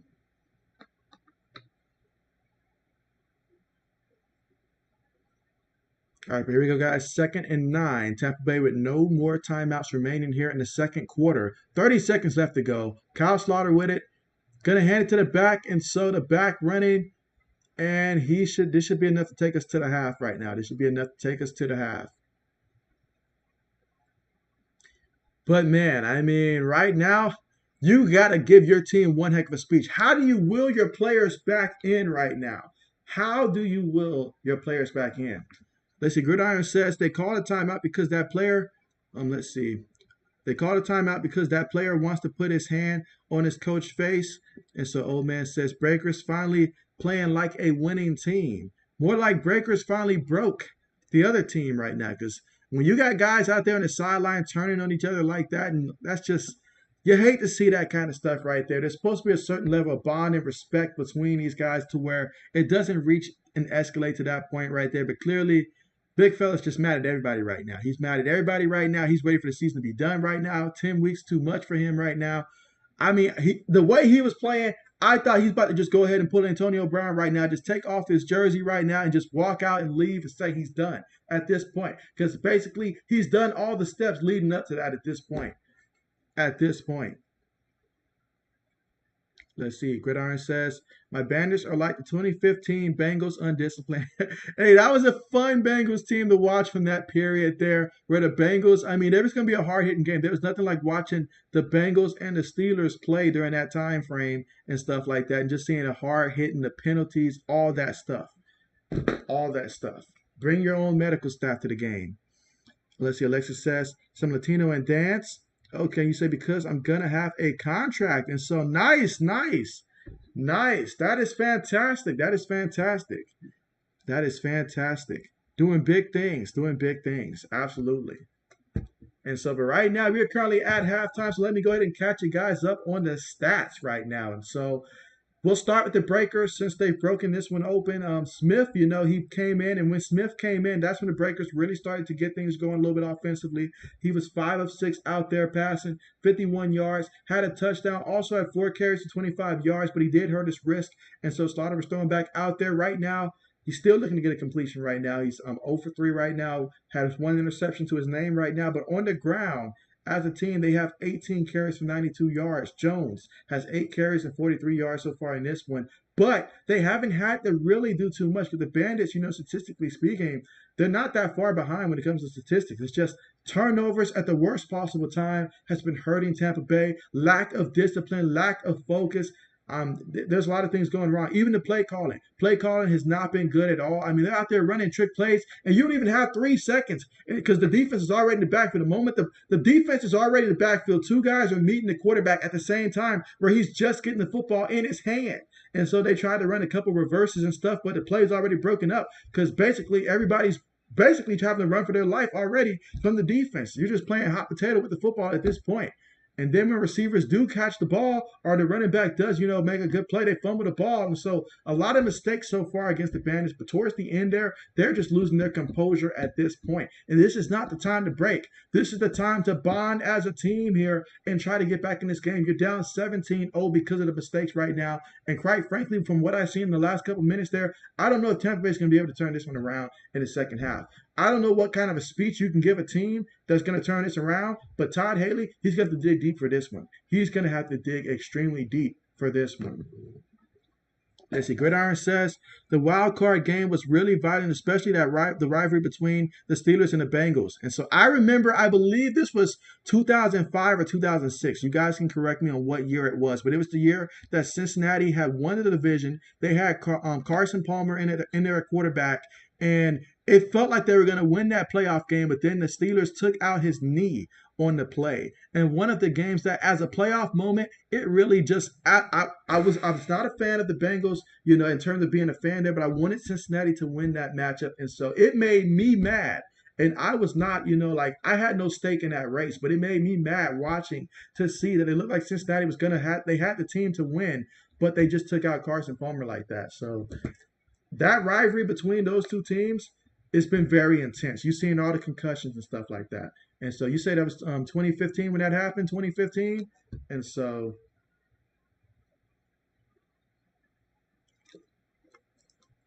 then I remember the ones later on that had, you know, Antonio Brown and stuff like that. And then the, you know, concussions across the middle. And then you think of Adam Patman Jones, you know, him being in that rivalry, Perfect, all those guys. And so over the years, they have definitely had some pretty intense rivalries. Let's see, Gridiron says, and that was the game when AB got hit hard by Perfect. And so yeah, I remember that. I remember that. And the time that Juju Smith Schuster got lit up, was that against Cincinnati? Was that the opponent that they played? I remember when he went out there dancing, you know, like near midfield before the game, and he got lit up in the game. Was it also against the Bengals that time?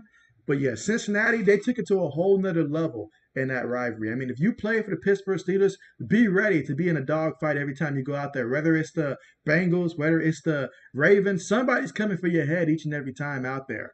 You know, and then there was just Cleveland over the years, just, you know, being Cleveland for so long. So with the exception being 2 years ago. But yeah, absolutely. And again, right now, we're currently at halftime right now, if you are in right now. But now's a good time to make sure, if you have not done so already, that you do press the thumbs up button here to show support for the stream. Let me see where we currently stand right now in terms of how many thumbs up we currently got at the moment. All right, so right now I'm seeing that we have 7 thumbs up right now. I think we can get to 10 before we return back to the action. And so let's see, Gridiron says, yeah, Juju got lit up by the Bengals. And so, yeah, my man, never been the same after that. Never been the same. But absolutely. So that has always been a hard hitting game right there. Absolutely love to see that rivalry between those two teams. Absolutely.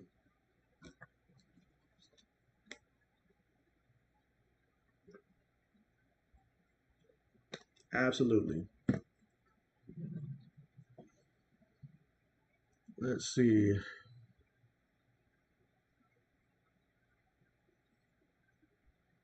But when you guys think about the NFL, since we're talking about the NFL here, when you guys think about the NFL, who's a guy that, when you think about the most overrated player in the NFL, who comes to mind for the most overrated player in the NFL when you think about this guy is tremendously overrated? And so definitely let me know who comes to mind when you think about the most overrated player in the NFL in your personal opinion. There are no wrong answers here. Whatever justification you have for that answer, definitely let me know here. But let me know your most overrated player in the NFL at this given moment.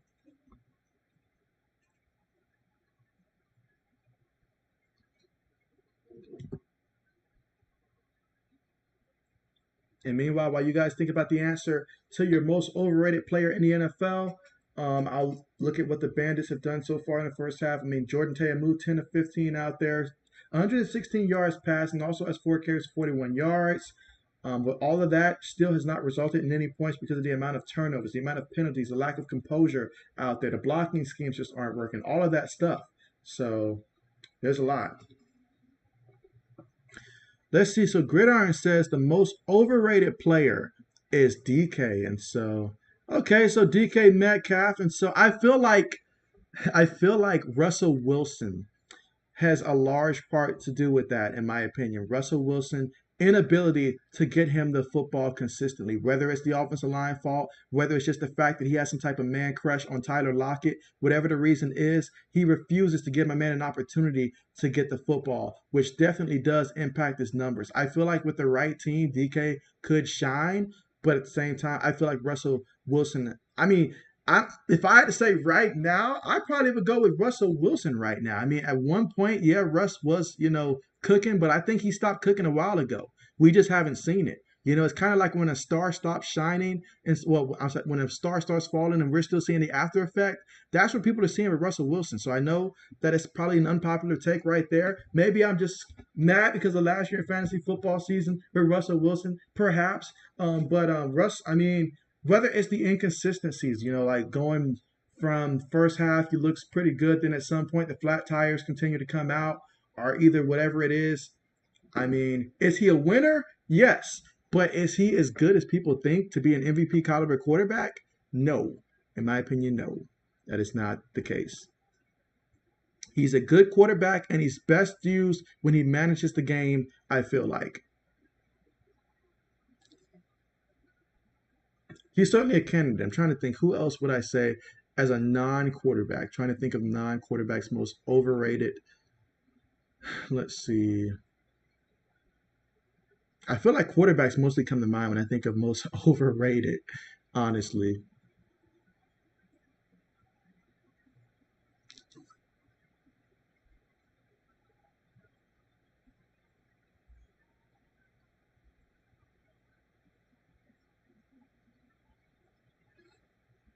And again, we are currently still right now at halftime.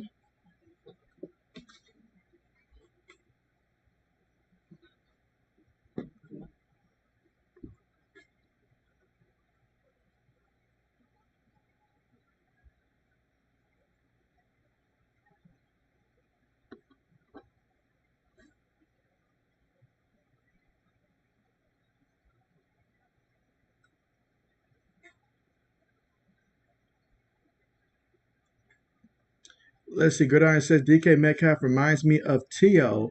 They're not that good, and they're both crybabies. And so T.O. loved to get emotional. Like this man, he's still to this day and stuff like that. But I will say this when it comes to T.O., at first I thought the whole situation with him and Donovan McNabb, I put the blame completely on T.O. in that situation, and he probably deserves more of the blame there, but I'm seeing a lot of former Eagle receivers from the Sean Jackson to Freddie Mitchell and stuff like that, who was there with Donovan McNabb at that time, and none of them really have anything good to say about Donovan McNabb. I mean, you're out there talking about a guy doesn't deserve a contract. You're talking about another guy should a guy on your team should not have made the Pro Bowl. If those statements are true, I don't know what kind of a leader does that. If anything, you hype your guys up. You don't try to, negate their value so that way you're the biggest star shining and things of that sort. But that's a completely different scenario right there. But T.O., I mean, oh man, T.O. loved them some T.O. Let's see, Gridiron says Lamar and Kyler can be overrated considering situations that they're in. And so those are fair takes. Kyler Murray did come to mind there. He did come to mind there. So did Lamar Jackson. But I think that the overall population, we as fans, we understand that those guys, like they have their limitations and things of that sort. Especially with Lamar Jackson, we know pretty much who he is at this point. So I think that we've accepted who he is. Whereas a guy like Russell Wilson, some people still view him as, a possibly top 5 quarterback. I'm pretty sure down there in Denver, I probably would not be allowed in the stadium right now for saying that he's not a top 5 or, in my opinion, top 10 quarterback. But we have kickoff on the way here. So right now the Breakers with it. And so he takes it all the way to about the 29-yard line. So it'll be first and 10 from the 29-yard line here. So the third quarter is about to go on the way right now. And so Kyle Slaughter, the guy with more picks than completions in the first half here. Let's see if Kyle Slaughter can get it going here in the second half. But his team is up 17-0 in spite of his play. But yeah, those are strong candidates right there for overrated players. Strong candidates. I'm just trying to think of some more guys outside of, that. I mean, I seen a post, I seen on Twitter where A.J. Brown is basically saying he's the best receiver to ever play for Tennessee. And I had to think for a long minute. I was like, I still think Derek Mason, more established, was probably better at that. But I mean, he's probably next. He's probably next. I had to think about that. I was like, man, Tennessee, I had not noticed that Tennessee did not have as many good receivers, historically speaking. I mean, they did sign Randy Moss, but Randy Moss was not in his prime at that time. He was definitely at the end of his career. So yeah, but that's a fair statement though for A.J. Brown to make that remark. Meanwhile, Slaughter's going to go deep here, and it's incomplete. Overthrew everybody on that play, so we have ourselves second half coming up, 2nd and 10 for New Orleans from their own 41-yard line. Right now, the Bandits need to come out here, get a stop, get the ball back, and get something going.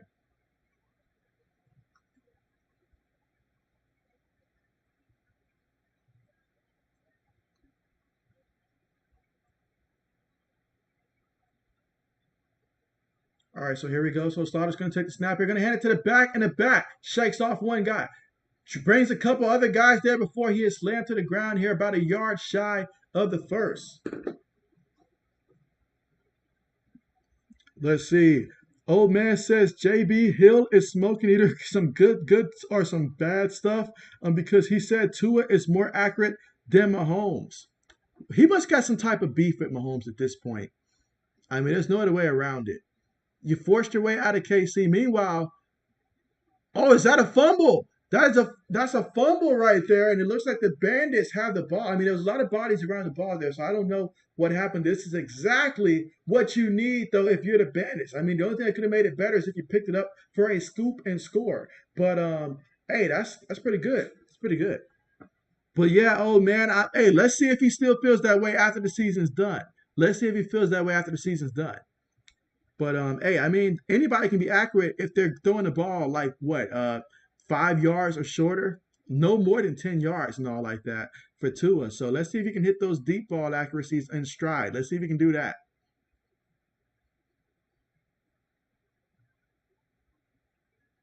But yeah, that's a mistake right there for the Breakers. The Breakers giving out breaks. But here we go. Bandits with the football, shotgun. And we have a penalty already. We have a penalty going to move them back. So we're just continuing where we left off at in the first half here. How much more can a team make a mistake here before we just call it at this point?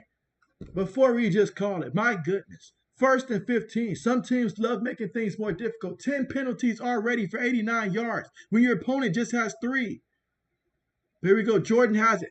feels the pressure, has to throw it up high, got the completion. He's lucky he got the completion that time, but man. And we have another penalty right now. We've got another penalty. Let's see what they call right now. Let's see what they call here. You see Jones back here in the offensive line. Hopefully he's calmed down some. Hopefully. Obviously a lot's on the line right now, but man, if you're going to talk the talk, you got to walk the walk out there on the field as well. All right, we got to move him back 10 yards. Here we go. So another penalty on the offense here. So we got first and forever already. First and 25 from their own 28-yard line. What kind of penalty can we get this time? Gridiron says throw the towel at this point. Here we go. Shotgun again. 3 receivers, 1 tight end. Jordan takes a low snap, throws a quick pass to the receiver. The receiver, he's going to go up and pick up about 7 yards in the play. So we got 2nd and 18 coming up here at Tampa Bay 35-yard line right now. And so they have got to figure something out right now. Let's see, Gridiron says clearly we're not a playoff team. And so, most definitely. Most definitely. Even if they somehow found a way to win this game, I mean, there's no guarantee that they would win the next one. I mean, this is just, wow. Wow. Woo, all right, so here we go, guys. So the penalties, the sacks, the mistakes, it's all just adding up to equal. We don't deserve it. But here we go. Throws a quick pass there, caught to the receiver again. And before he goes out of bounds, picks up 8 yards here. Dylan making another play here. But we got 3rd and 10 coming up. So they had to work hard on first down, work hard on second down. Let's see, Gridiron says, clap it up for my Bandits. And so, all right, so we got 3rd down coming up here. 3rd down coming up, 3rd and 10. Had to put in some work just to make it 3rd and 10, but can they convert here on 3rd down? I say just do another quick pass again. Why not? Do another quick pass again. All right, here we go. Trailing 17-0. Gonna line up in the shotgun here. Gonna take the snap. Gonna throw the ball. Catches it. And it looks like enough for the first, but there is a penalty again. How many times? What are they trying to do? Wow. Another penalty here on the offense, this time illegal formation. At this point, you have to ask the question, is Todd Haley the right guy for this team? At this point.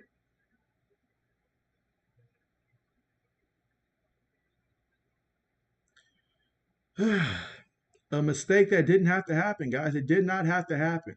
But now you prevent yourself from getting that first down. Now you made it a lot longer here. And so I don't know what we're watching right now, but this is not the Tampa Bay team I was hoping to see today.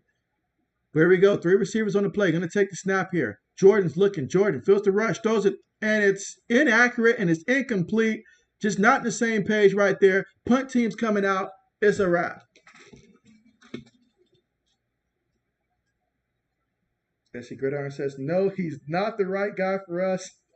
Gridiron's like, it can't be any more obvious that he's not the right guy for us. But he's clearly not. There's some changes that need to be made right now. All right, so, a nice punt right there. Nice punt right there. Kind of reminds me of myself on that and with that punt right there. If everybody else gets cut, this guy's job is secure after that punt. Absolutely.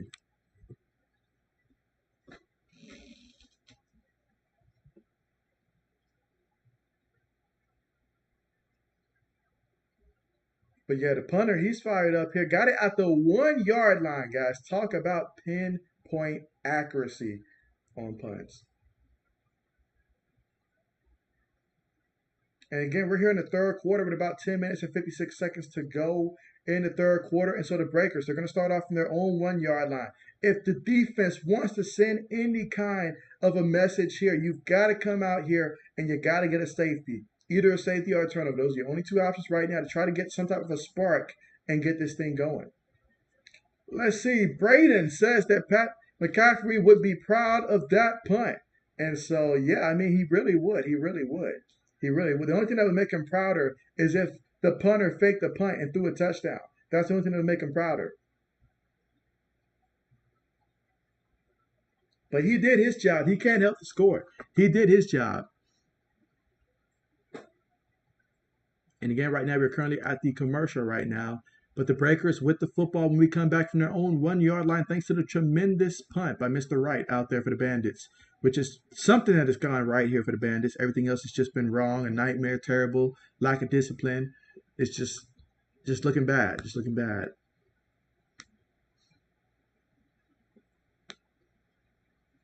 Let's see, Braden says true, JB, and so, yep.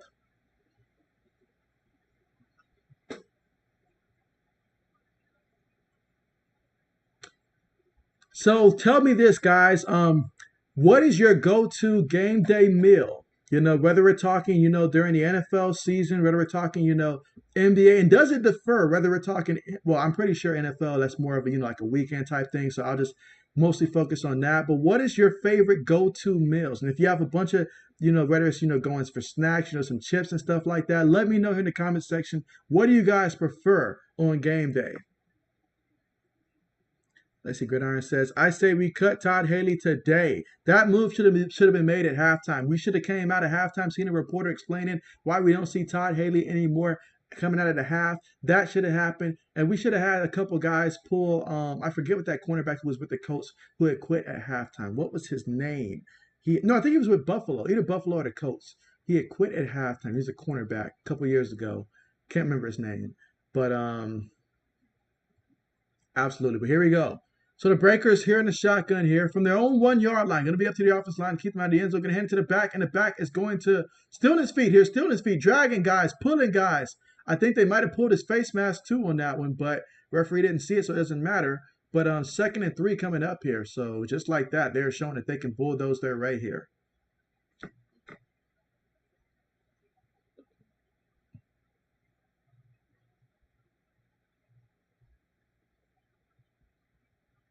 All right, so Breakers snap the ball here and picks up about a yard in the play, so a yard in the play. So we got 3rd down coming up, 3rd and 2.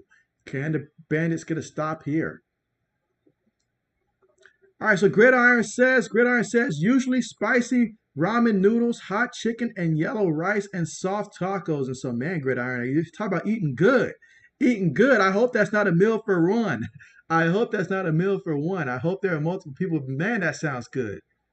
Speaking of good, the completion right there was good there for the Breakers, in which they pick up the 1st down. So now they got a fresh set of downs here, more space to work with. 1st and 10 from their own 23-yard line, and they can really focus. I know it's the 3rd quarter here, and it's just 17-0, but it honestly feels like this is the kind of possession where you can eat a lot of time off of that clock here in the 3rd quarter.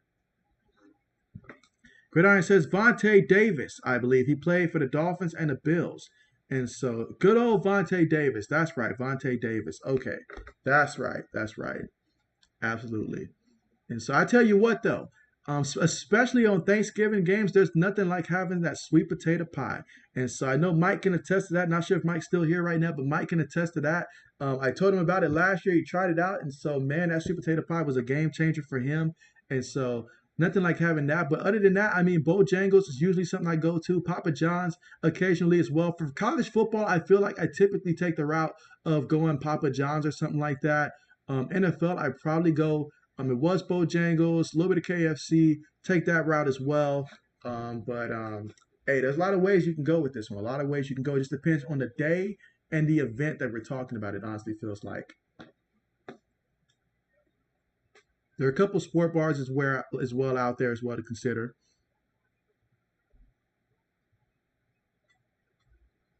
All right, guys, here we go. 3rd and 2. Going to line up in a shotgun. Receiver going to go in motion here. 3 receivers, 1 tight end. Going to take the snap. Defense, 10 and 5. Offensive line picked it up. Great. Tight end shoves somebody off, and they have a 1st down here. And so here we go. 1st and 10 from the Tampa Bay 42-yard line. Let's see. Gridiron says, sweet potatoes are not my thing. And so, gotcha. Definitely got you on that one. Definitely got you on that one. But that is a 1st down here for the Breakers. And so 1st and 10. Let's see. 2 receivers towards the bottom of the screen right now. Let's see. Gonna fake it to the back here. Quarterback got brought down here. They should have just went ahead and handed it off to the back there, but quarterback got brought down here, so it's going to be a loss on the play. So now we've got 2nd down coming up. And so, I mean, the Breakers are winning, so we're not making a big deal of it. But if they were losing, I'd probably be yelling the entire time at Kyle Slaughter because he has just been playing awful right now. Like he's had no impact on this game. Luckily for him, the team that's around him has been pretty solid today, but he has just not been any use right now. That injury to Smith is big, and if they're going to do it, have a chance in the playoffs, they need for that injury that Smith has to his wrist to not be severe, assuming they go on to win this game. And so quarterback throws it. Look at that. Look at that. You had a receiver right there that was wide open, and you threw an ugly duck to him. And it was less than 20 yards. You threw an ugly duck to him. You're a quarterback, man. A quarterback. My goodness. My goodness. The next question I will ask is, where do you guys rank Baker Mayfield in the NFL in terms of where he ranks as a quarterback? I know this has been one of the most controversial things out there, but where do you guys rank Baker as a quarterback? Do you see him as a top 20 quarterback? Do you see him as a top 30 quarterback? Where do you see Baker Mayfield? Let me know, guys, here in the comment section. But they're right there. They pass the ball to the tight end. Still going to be short, though. Still going to be about a good 12 yards short here. So we got fourth down coming up here. Defense getting the stop here. So we're going to see what the offense can do here. You see Jordan Taylor on the sideline warming up here, and he needs to. It's the third quarter. You got 6 minutes and 15 seconds left to go. Right now, you have got to start scoring, and you got to start scoring in bunches. You cannot go out there and just stall and get the ball back right now. You're down 3 possessions here. Got to make something happen. Gridiron says, at least my Bandits got to stop. All right, punts on the way. Let's see. Can special teams come to save the day here? Gets it at the 15. And he tried to make a guy miss there. A guy held onto his jersey for life there, and he gets brought down at the 18-yard line.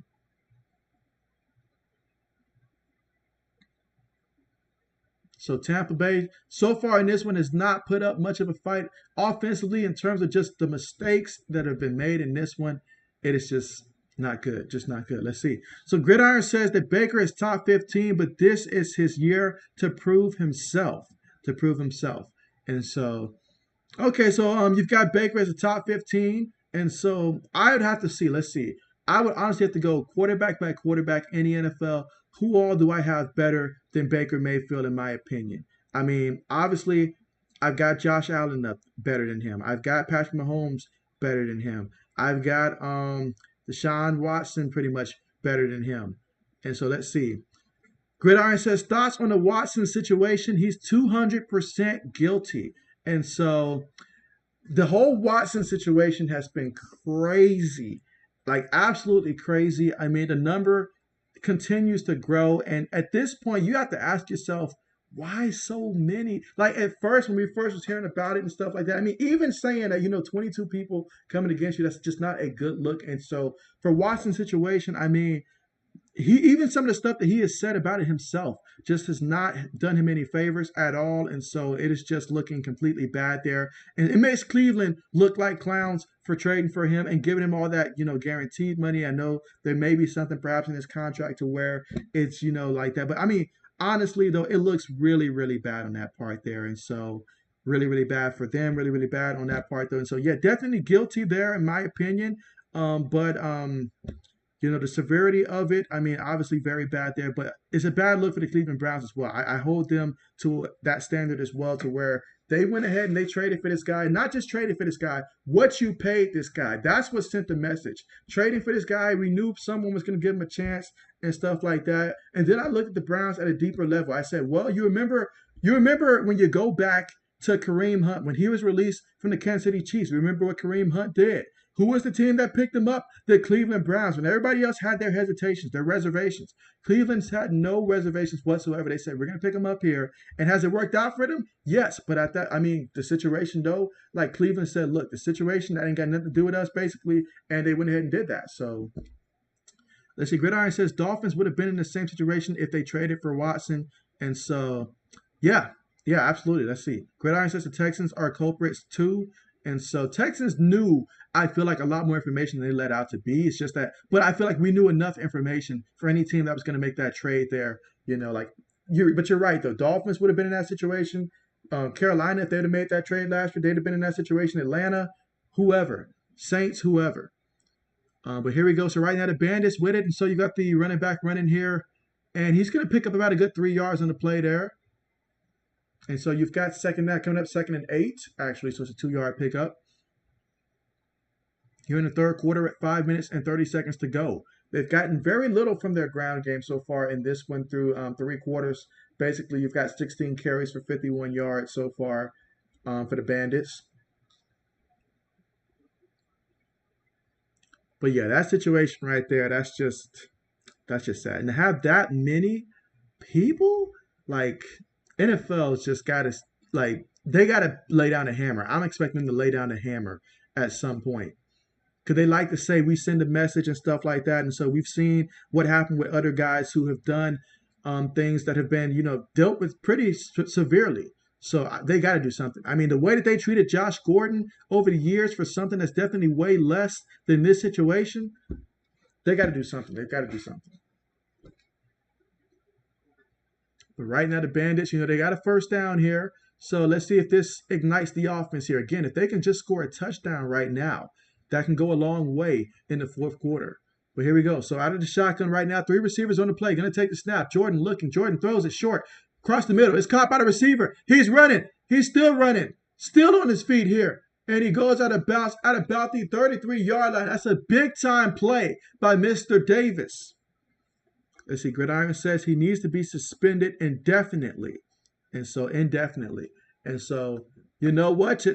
Definitely that should be the move. I mean, because honestly, it's like and you know what? That's a perfect example. I don't know if I didn't think about that as well. The NFL treated Calvin Ridley wrong as he did, because the NFL likes to say integrity of the league. They take that more serious than anything else, based upon how they suspend and stuff like that. Something what Calvin Ridley did. Calvin Ridley, I don't care if Calvin Ridley did that. He wasn't playing and stuff like that in that game. So I mean, how can you impact the game if you didn't play in the game that he bet? And if there's other games that he probably bet for, I mean, who knows? But it wasn't to suspend him indefinitely. But I get that they value integrity.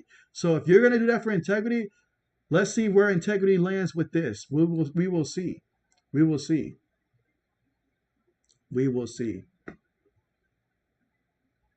Let's see. Old man says defense need to step up and get a stop. And so, old man, are you rooting for the Bandits in this one?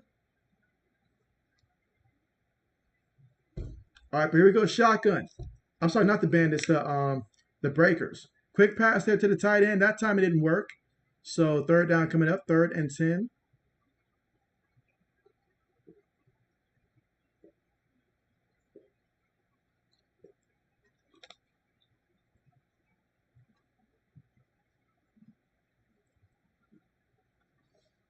All right, so 3rd and 10 coming up here in the third quarter with about 2 minutes and 48 seconds to go. Again, right now the Breakers lead 17-0 over the Bandits at this point right here. But key third down coming up here. Let's see, can the Bandits make a play right now? They need to, desperately need to. Season is riding on it. All right, they take the snap here. Defense, sending pressure. Running back helps out a little bit here. Quarterback steps up. He's got to do it himself. He has to do it himself so much, but he does a great job going out of bounds at the 15-yard line.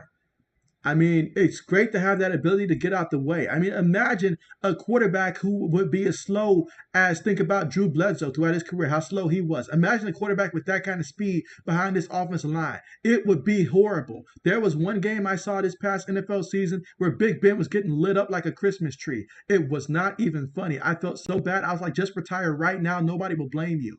You've got your family to think about at this point, because he was getting lit up. And I think it was a primetime game, too. I can't remember who the Steelers were playing that game, but it was pretty bad. Let's see. Old man says, yeah, Breakers, they my team, even though the quarterback and kickers are bums. And so, okay. So, old man's got the Breakers here. Gridiron, he's with the Bandits. I'm with the Stallions, even though I don't want to bring them up right now after that loss yesterday, but we got to bounce back. But here we go, guys. So we got 1st and 15 right now. 13 penalties today, the most in the USFL this season. This season, that's right, this entire season. Nobody's done more. There's still an entire quarter left to go. They're going to do a toss here to the back, off the left side, and he gets brought down. It's going to be a loss of a yard here. These plays don't work. They get into your backfield faster than your offensive line moves. Let's see. Braden says NFL preseason football starts in about 6 to 7 weeks. Okay. I can't wait for it. I know last year I streamed a few preseason games. I mean, I streamed the Minnesota and Broncos one, which was heavily one-sided. All right, but here we go, guys. Shotgun formation here. Can the Bandits get into the end zone? Looking.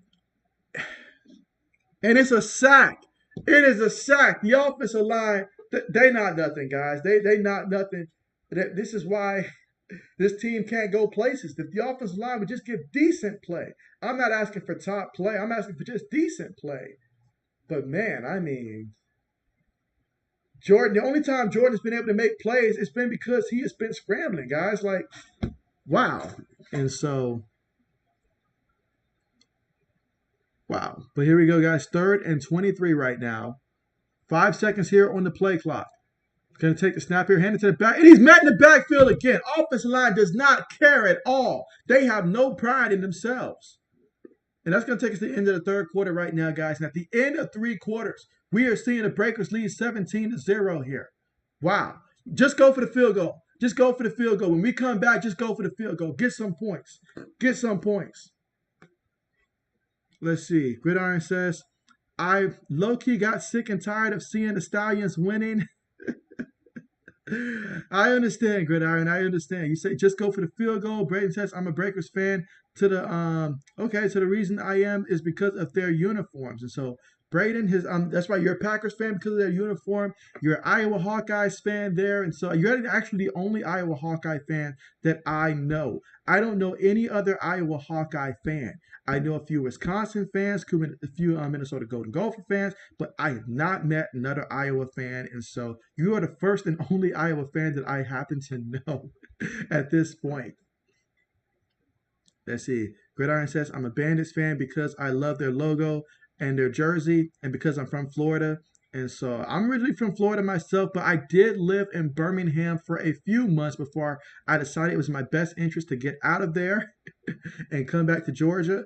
But I did work at the University of Alabama, Birmingham for one season, the season that they had their best season that year, regular season. And so, yeah, definitely. So therefore, it's just that bond right there. And it feels like every time Birmingham has a team, whether it's this or whether the American Alliance Football League, it's just easy for me to root for them. So I just root for Birmingham. I remember their American Alliance Football League. They had Trent Richardson on that team.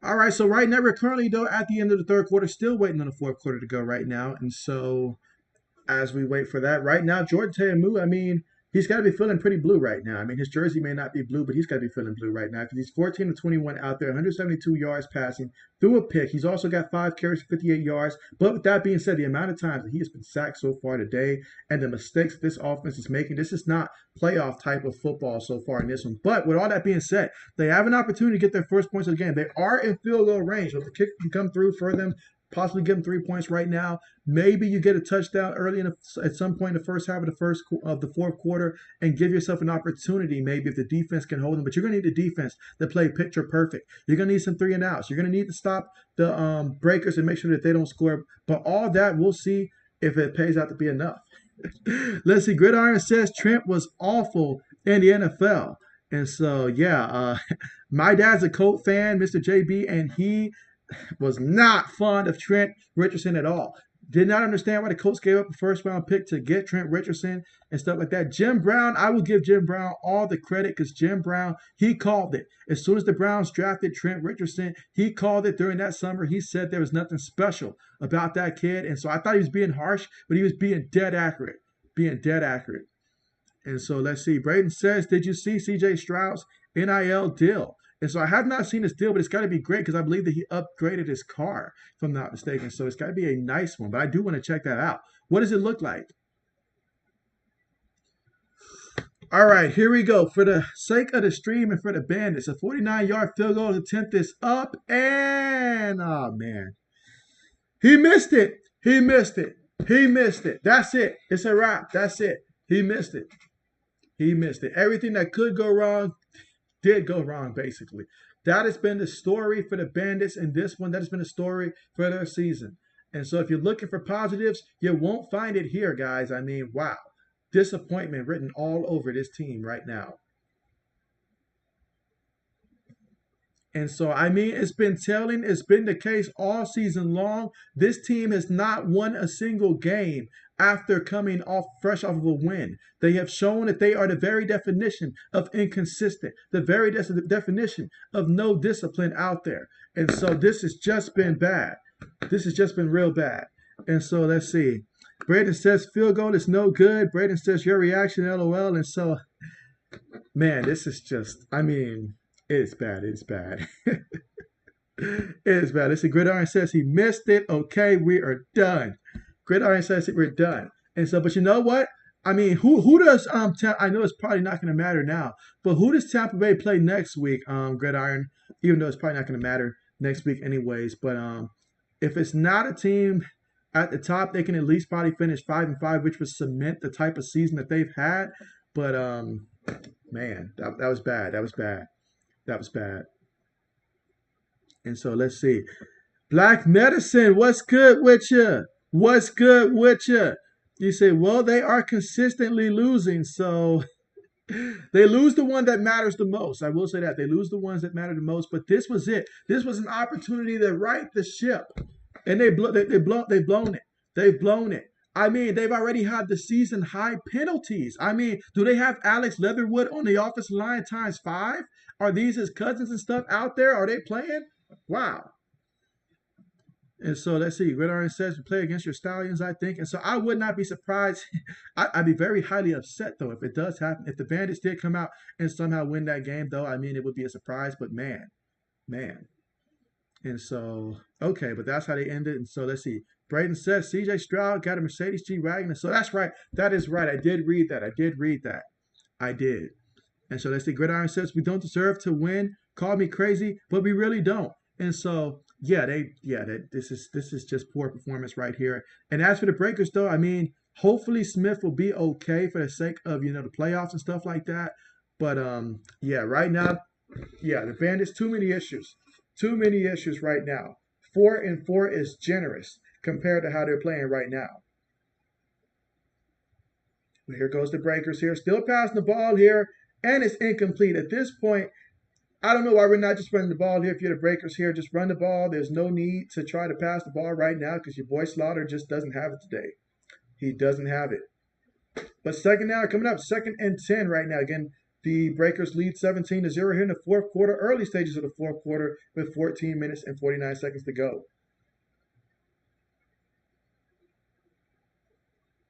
All right, they're going to hand it to the back off the left side, gets back to the line of scrimmage. Right now, if you're a Breakers fan, you're just worried about that clock continuing to run. That's really the most important aspect. Run that clock, get a couple first downs, keep that clock moving for as long as you can. And so, Traquan Smith, what's good with you?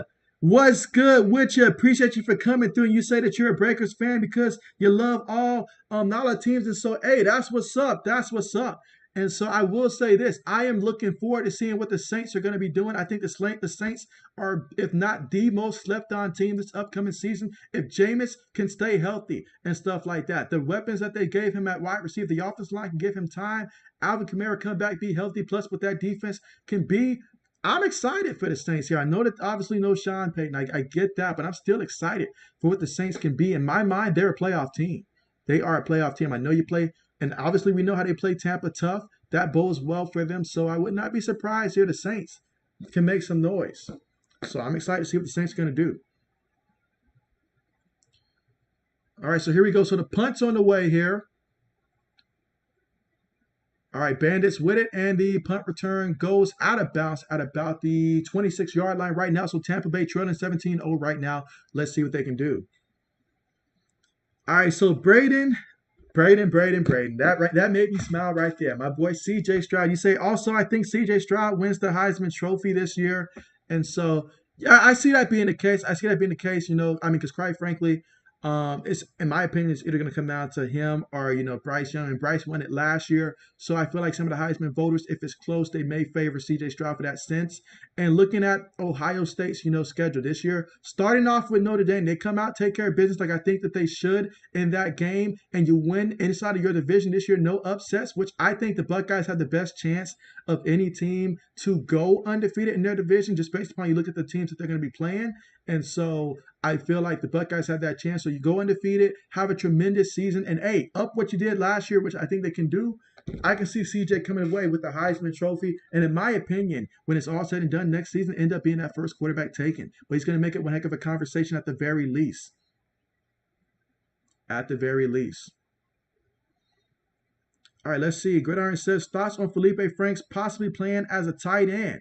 He plays for the Falcons. And so Felipe Franks, I remember last year when he was with Atlanta, he came in against my Patriots, actually, for one game, threw a pick, gifted us with that pick, but he wasn't the only one that did that. But the move to tight end, I like the move there for him, and I'll be interested to see how that works out there. Anytime you see a quarterback go to tight end and stuff like that, I mean, hey, look at a guy like Logan Thomas. He's shown that it can work, it can work.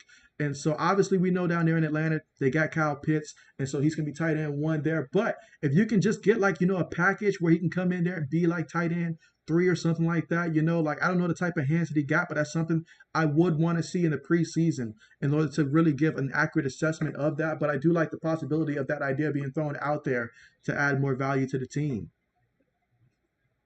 But again, right now, we're currently still at the commercial right now, but the Breakers lead this one 17-0. And when we come back, let's see what the Bandits can do here with the football.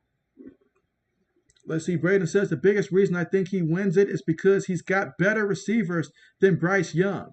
And so he's got, it's tough to say that about Bama. You guys know how Bama is and things of that sort. But because Bama's going to always have receivers. They're going to always have receivers. To the end of time, they're going to have wide receivers. It's just going to come in, plug in. Everybody's wide receiver 1. Even if you're on the bench, you're still wide receiver 1. It's just you haven't gotten your targets yet. So I think that's what Ohio State does have, and what I'm thinking is going to take off this year, got to get the edge there for C.J. Stroud there. But hey, what good quarterback doesn't need good weapons, right? So most definitely. Gridiron says, Tim Tebow failed as a tight end, and so yeah, that was the force, though. The man did not play football in how long? He was playing baseball. This was just Urban Meyer wanting his guy to go out there. There's a couple guys that you got to let them go. And so it was at the point where you just got to let them go. And so Jones here for Tampa Bay right now, he's currently hurt. He's had himself quite the day.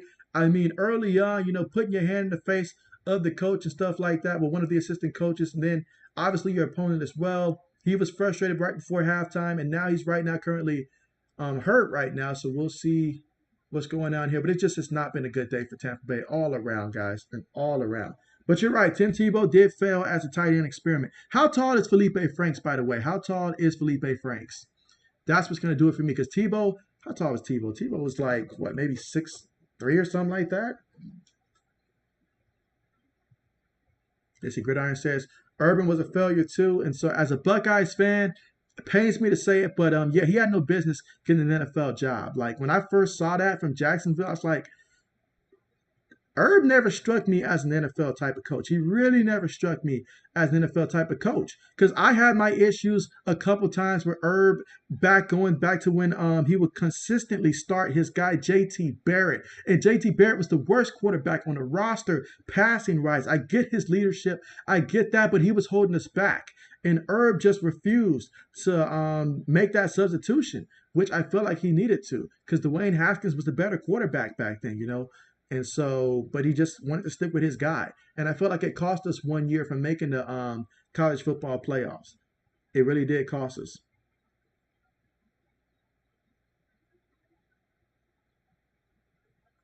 And so let's say Gridiron says I'm 6'6", 228 pounds. And so, okay, and it's 40 time, if I'm not mistaken, it's 40 time. I'm trying to think of what Felipe's 40 time was. I think though, from a physical perspective though, it can, not saying that Felipe is going to, end up being tight end 1. I don't ever see that being the case there, but I think it can extend his NFL career a little bit. I can see that being the case. We've seen some success. I mean, I know that Terrell Pryor was a receiver, his conversion rather than the tight end and stuff like that, but we've seen it happen there. So Felipe Franks, he's athletic enough to where I could possibly see that working out, to his favor there. Get you about a good 3-4 receiving touchdown passes Best case scenario in the season.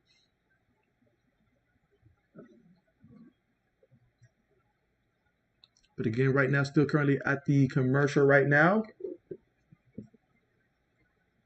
And again, there was the injury though to the Lyman Jones for the Bandits. And right now, reality is definitely sinking in right now on the sideline for the Bandits. They walk around like a team that is defeated here. There's no hope, there's no spark, there's no energy right now.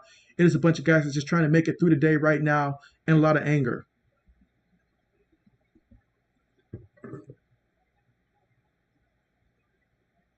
So, oh wow, he's from Thompson, Georgia. I'm actually really familiar with there. I actually went to a high school not too far from Thompson, about a good 30 minutes from Thompson, actually.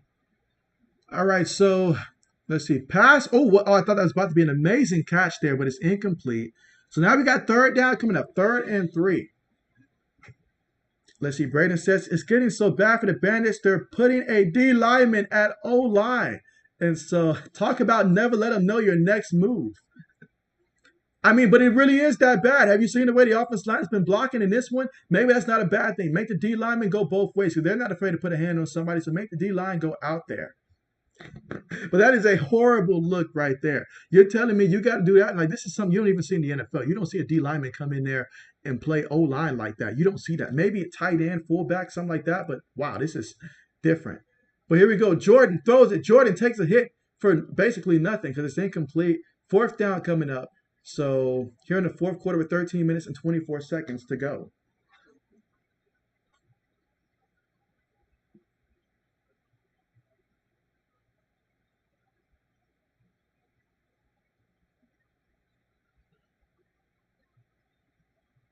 Talk about earning your paycheck, though, if you're Atkins right now.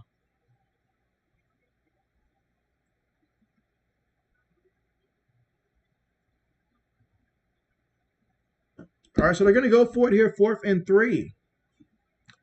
Takes a snap here. Jordan's looking. Jordan feels the rush. Jordan's going to scramble. Jordan gets the 1st down. Jordan gets brought down, but there's going to be a penalty on the play. And will this be against Tampa Bay again? Gridiron says, might as well. Our defense line as our offensive line, might as well take that route.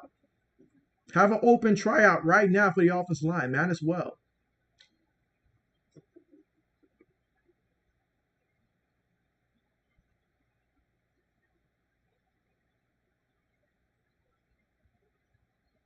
All right, so still 1st down there.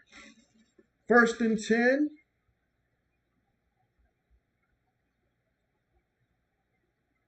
And so at this point, I'm looking like at the clock, like it's got to continue to tick at this point. 13 minutes left to go here in the 4th.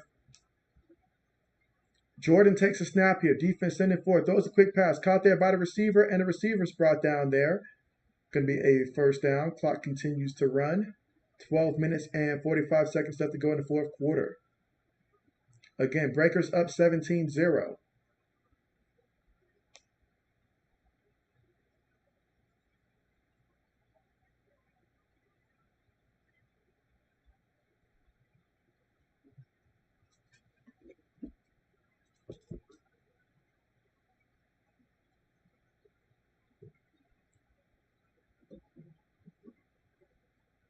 All right, so here we go. Shotgun formation. Going to take the snap. Going to keep it himself. Jordan still got it.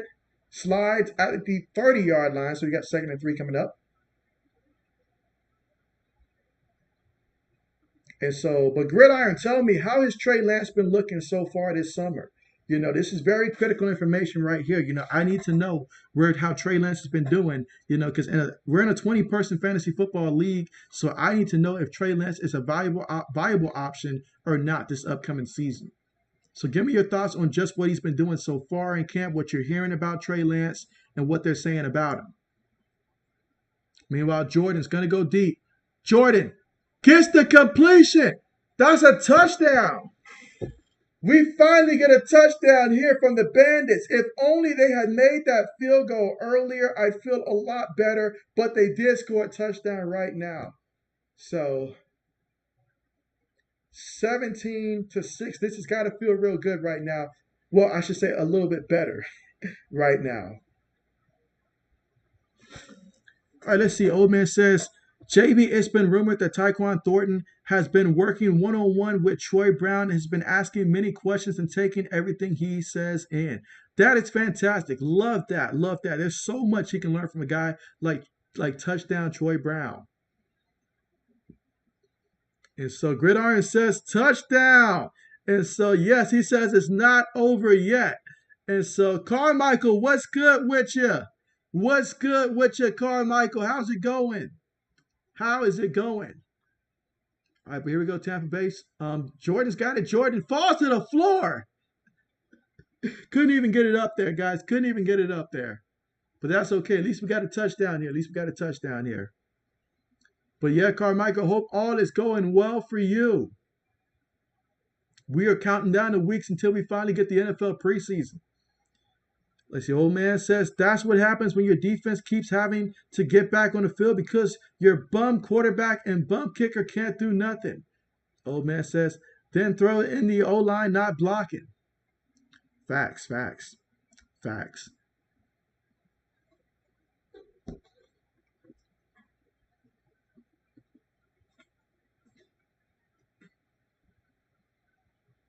And of course, just a reminder, tomorrow I will be streaming Game 5 of the NBA Finals tomorrow night.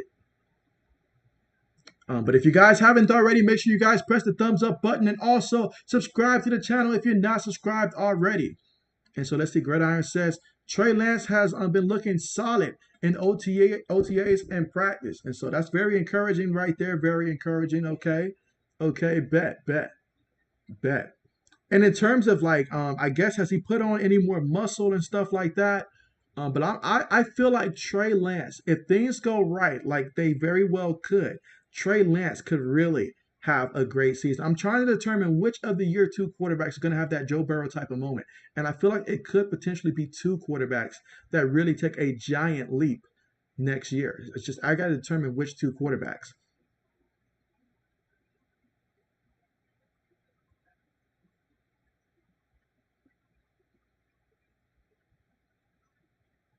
But again, right now we're currently at the commercial right now. Again, Tampa Bay had just scored a touchdown here, but they went for two and was unable to convert. So the score right now is 17-6. They still have their work cut out for them, but it feels good to get on the scoreboard here. Another touchdown. If they can score another touchdown, at least before I say 5 minutes, the 4 to 5 minute mark in the fourth quarter, that can go a long way there because then it'll be on the defense, make your stop, use your timeouts, get the ball back, and they try to make something happen, especially if you score a touchdown before 5 minutes left to go. That would be the game plan here. So there's still hope, but we'll see how it plays out. Let's see. Gridiron says, well, we don't know if he'll start. And so, okay, so there's still that question mark as to whether or not Jimmy plays. I personally would keep Jimmy Garoppolo on the roster. You guys see how it worked out last year. So if I was in charge, I would keep him and I would make Trey Lance go out there and show me that he beats Jimmy for the job rather than just hand it to Jimmy. But at least right now, but we'll see what happens. But certainly, I think it would be smart for the 49ers to keep both quarterbacks. If they keep both quarterbacks, I feel a lot better going into the season with that. Because, I mean, you just don't know between injuries, all of that stuff. Yeah. All right, but here we go, guys. Shotgun formation here for the Tampa Bay Bandits. And so this is their onside kick here. And so Jordan, can Jordan get it? Jordan still on his feet. Jordan fell about a yard shy. All right, so I was looking like, what's going on? But that is their replacement of the onside kick as they're going for it on fourth down there. He came close. Jordan did everything he could to come close on that one, but ultimately ended up falling short. So now it's going to be Breakers football.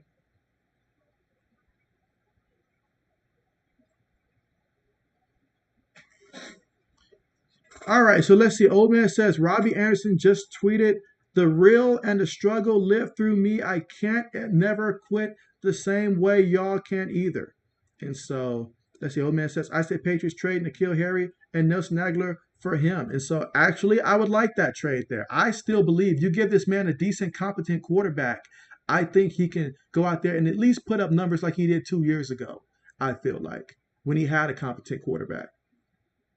They're going to hand it to the back up the middle. Picks up 2 yards on the play for the Breakers.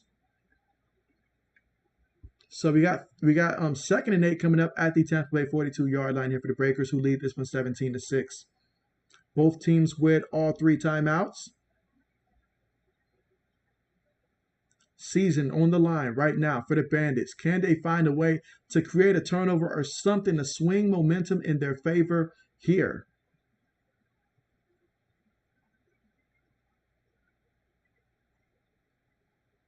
All right, so here we go here. Bandits send 4, going to throw it to the back. Gets to the line of scrimmage, still running, and picks up about a good 3 yards in the play. So we've got 3rd down coming up, and it's going to be 3rd and about 6 coming up. That was Nixon there with the reception.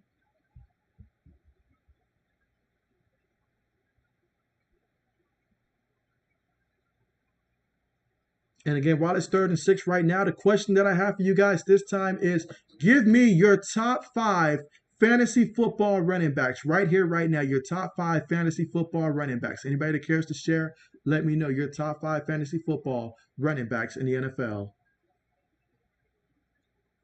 All right, so here we go. Slaughter with it, throws it, and it's caught, but he's going to be short of the 1st down here. So you got 4th down coming up here. 4th and about 3 at the Tampa Bay 37-yard line. Tampa Bay needs to get this football back right now. They absolutely need to get it back.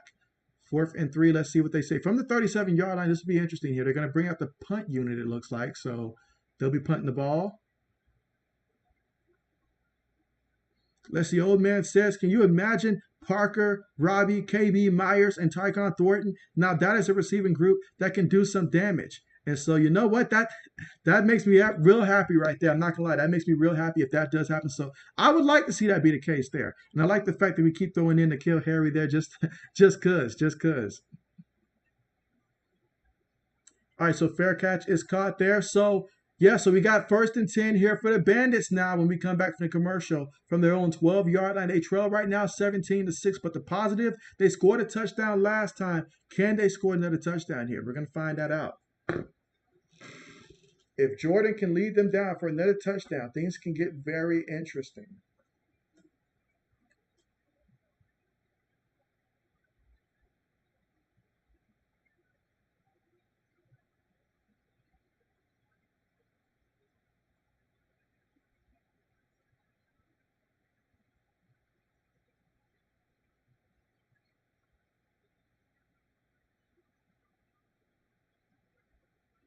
All right, so old man says he's got Henry, he's got Taylor, he's got Chubb, he's got Najee, and he's got Damian Harris. So you have Damian Harris in your top 5 for fantasy football running backs. Interesting, very interesting. And then Najee, I get the workload that Najee has, so presumably, I can see that being the case there. Okay. Solid list though, solid list there. For me, definitely King Henry. He's got to be up there. Jonathan Taylor for sure. He's going to be up there. Nick Chubb. I feel like, Cleveland's going to have to still rely on that run game. So Nick Chubb is someone that I do want. I do like Nick Chubb there. So I love those 3 right there. Najee Harris, I know he gets the workload there. He does get the workload there. And so perhaps Najee, I don't know. I feel like the defenses are going to be able to crowd against that run for the most part, especially if they end up with Kenny Pickett, a rookie quarterback, unless Pickett goes out there and shows the defense should back off. But I mean, if Dalvin Cook can have a bounce back type of season there, either him or Alvin Kamara, I feel like. I mean, and Chris McCaffrey gets hurt so much, it's very tough. I know if Chris McCaffrey's playing, he's top 5, but he gets hurt too much. I have to take that into consideration. I really have to. I like Playoff Lenny as well. Playoff Lenny is climbing up my boards there. He really does.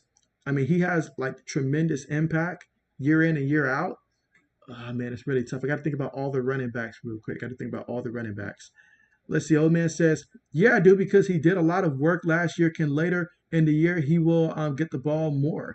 And so, I mean, Aaron Jones, he's effective. I know he has to split the carries and stuff like that, but Aaron Jones is effective as well. And so, absolutely. And so, Camion Gillis, I probably said your name right there, but what's good with you? You say you're sleeping on the Saints. And so, yeah, I said I had the Saints definitely as a playoff team. Earlier I said in the chat there, but definitely you say Alvin Kamara better than those Bozers. And so Alvin Kamara, a couple years ago, Alvin Kamara was up there. And so last year, I get the injuries and stuff like that, but I'm excited to see what Alvin Kamara is going to do. I'll put it this way for you. If he's on the board and I get an opportunity to get me Alvin Kamara, I will take that. I will take that in a heartbeat. That I will. That I will. That I will.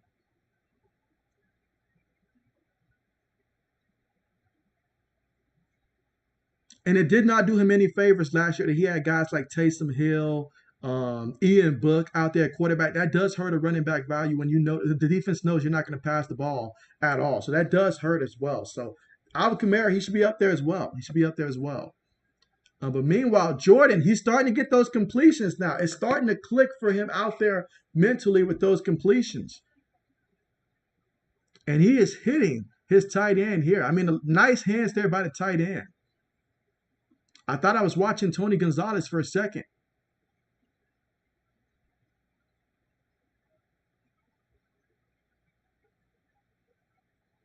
All right, but here we go. Jordan takes a snap here. Gonna throw it. And it's completed again. All right, so moving the chains here. This is exactly what you need right here. Moving the chains here. So here we go. In the fourth quarter, 8 minutes and 5 seconds to go here. Down 17-6. The Bandits have seemed to find their stride now. Can they keep it going? It's imperative that they play mistake-free football the rest of the way, though.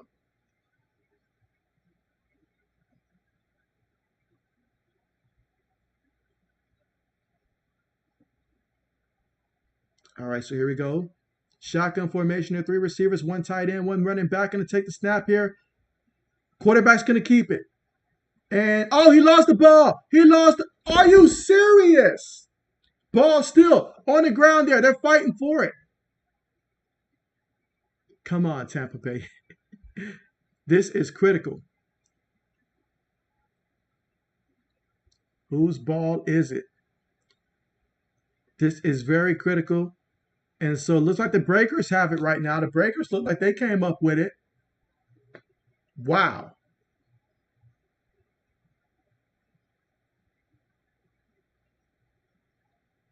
Yeah, he just lost the ball that time. I get it. He was trying to do a lot and break the tackle there, but once again, what hurt them a lot in the first half. And so it seems like they got the ball back there, so they take the snap there. They're going to lose a yard on the play. So who came up with the football then? I'm confused. Who came up with the football? Maybe I just missed it when they showed the angle there. But the ball clearly came out. And so, and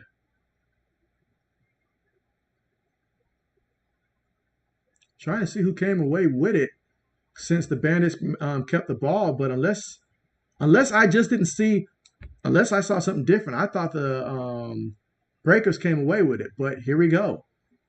All right, so he takes a snap. You're going to throw it across the middle there. And he's going to pick up enough for the first down there. Big third down conversion right there. So it's going to be a first down here. New set of downs to work with. But you got 6 minutes on the clock here in the fourth quarter. You got to keep that in mind as well.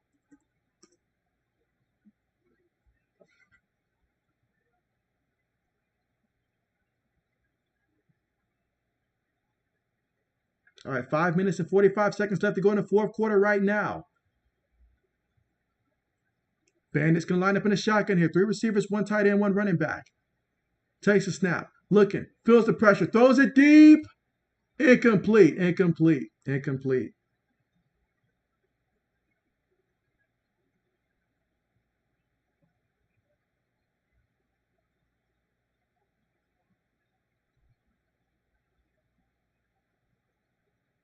So it's incomplete there. That's going to stop the clock there.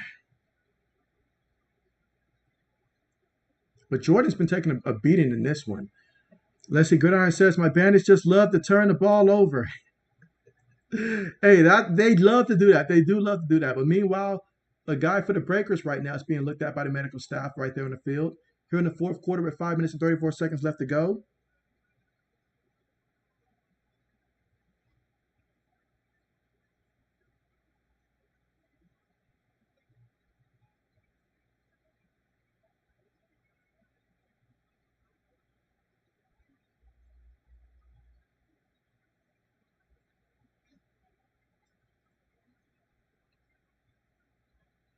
But yeah, sometimes that's just tough to watch right there to see the amount of turnovers they love to do.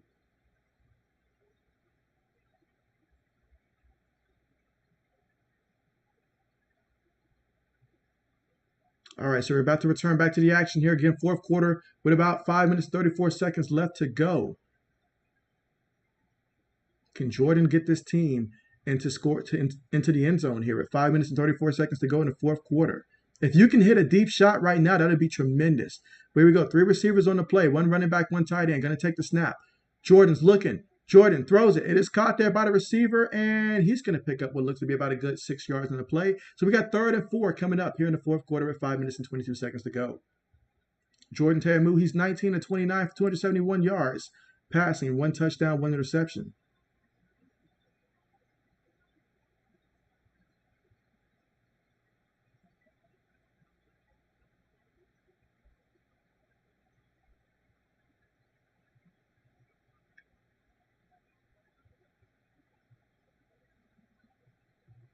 All right, so here we go again. Shotgun formation. Going to take the snap. Going to hand it to the back. The back.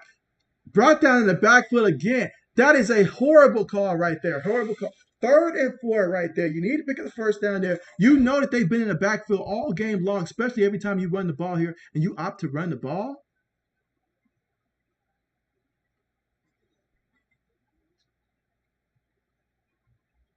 Ended up losing 5 yards on that play. So now we got 4th and 9 coming up, guys. 4th and 9 coming up here in the fourth quarter with about 4 minutes and 25 seconds to go.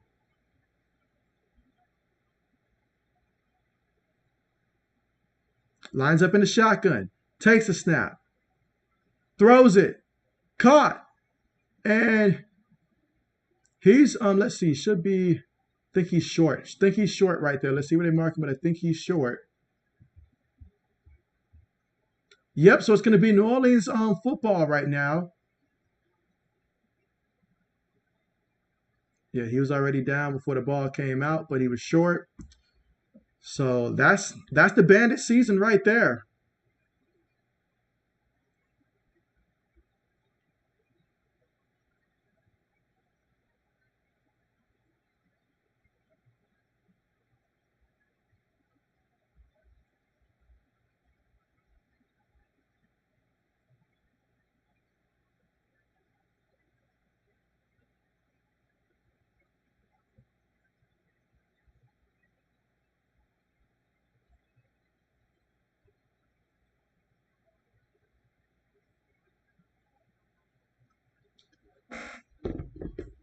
All right, so we have a challenge here. I mean, this challenge feels more like a desperation type of move right here, in which you're just trying to hope that they can find something that's going to help you out right now. But let's see, let's see, let's see.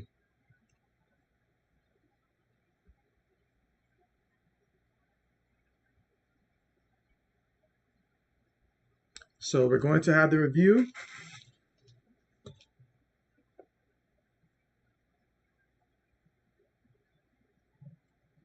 Let's see, Gridiron says, time to sit on the couch.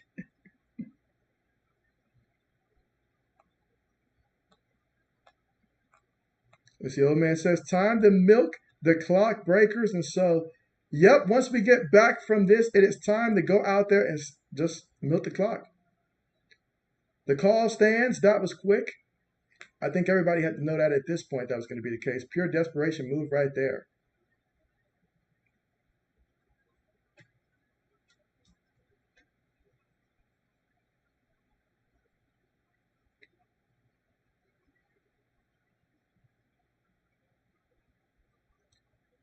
All right, so here we go. Going to have 3 receivers on the play in the shotgun. Going to snap the ball. Quarterback's going to keep it. He gets brought down in the backfield here. 4 minutes left to go. Again, Tampa has 2 timeouts because they just lost the challenge, so that was 1 timeout. So pretty much the Bandits is simple. Just continue to run that clock.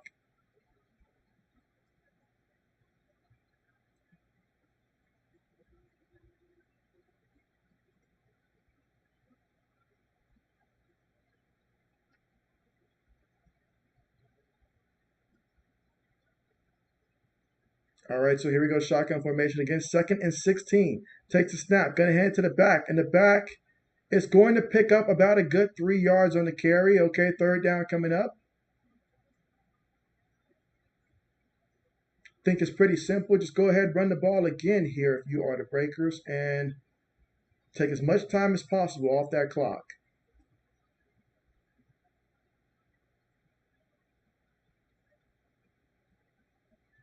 Meanwhile, if you're Tampa Bay, you get a stop here on third down, you call that timeout.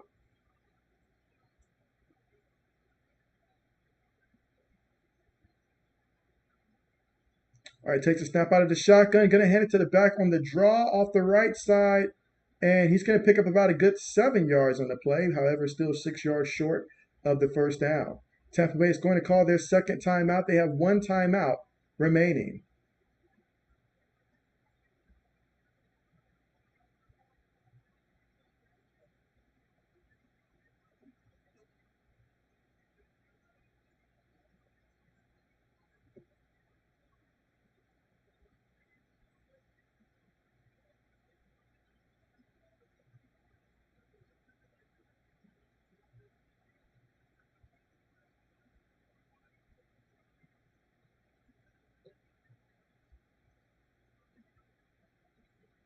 All right, so punt's about to be on the way.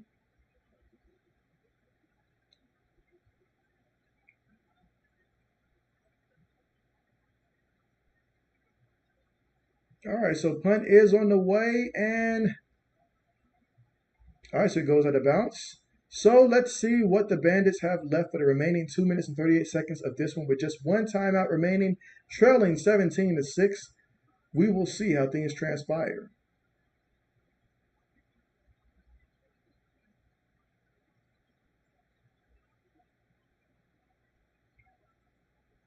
Let's see. Old man says, don't forget to hit that like button. And so, yeah, absolutely. Make sure you guys press that thumbs up button. And matter of fact, let me see where we currently stand right now in terms of how many thumbs up we've had on this stream. But always a pleasure to have these streams with you guys. Really appreciate you guys and all the support you guys continuously coming out here for the streams. And so, again, I will be back again tomorrow night for Game 5 of the NBA Finals. And so, yes, the NBA Finals continues to wind down here. A pivotal Game 5. The winner will have the advantage in Game 6 of trying to make that an elimination game. All right, so Jordan with it. Oh, wow. I thought he's about to get hit on that one. I thought he's about to get hit, but he dropped that one. Incomplete. Second down coming up. Stops the clock. Here in the fourth quarter with 2 minutes and 33 seconds left to go.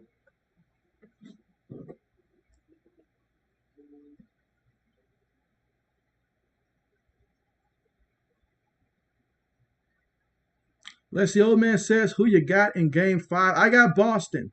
I got Boston. Seems like this is one of those series that's going to go back and forth. I got Boston this time around. And then I got, oh, I thought that was a pick. That should have been a pick. That should have been a pick. Should have been a pick. But yeah, I got Boston winning Game 5 in this one. I think they bounce back. They get Game 5. Then you've got Golden State get Game 6, Game 7. Flip a coin. Either way.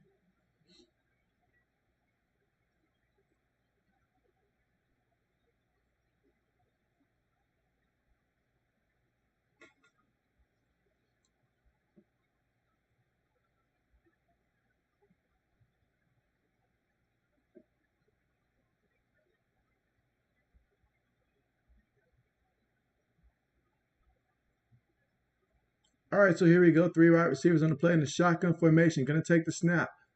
Moose looking. Throws it. Ball's tipped. Going to stop the clock again with an incompletion. 2 minutes, 21 seconds left to go. Again, Tampa Bay with one timeout remaining. Let's see. Old man says, how don't you pick that? And so, yeah, I mean, you pick that off. That's game. You guys are probably celebrating by now because you're probably taking a knee already. So, who knows?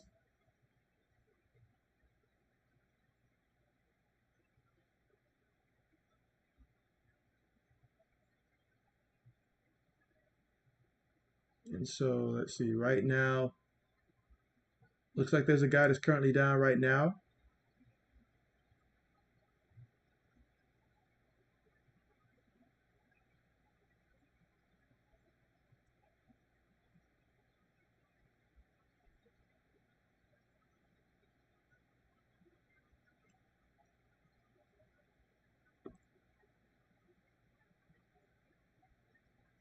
And again, right now, Tampa Bay, I mean, the fact is, Tampa Bay has got to score a touchdown, I think, on this drive with one timeout remaining. You got to score a touchdown. And then after you get a touchdown, go for two, get that. And then when that 4th and 12 onside kick replacement play, got to be able to get that first down and get the ball back. That's the only path you got right now. And so it may not be ideal because you only got 6 points so far in this one, but it's the path you got to take. But right now, yeah, they were looking at Jones right now, the medical staff. And yeah, he's definitely had a long day in this one.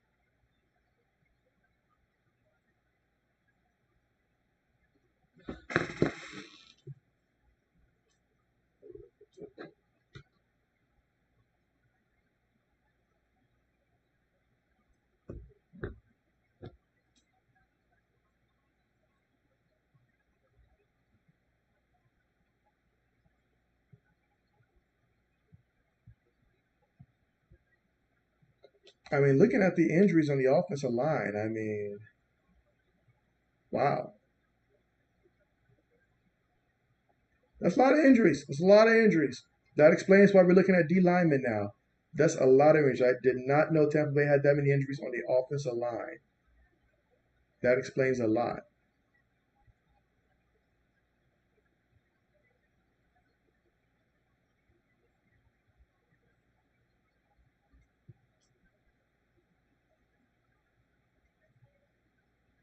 All right, so getting ready to return back to the action here.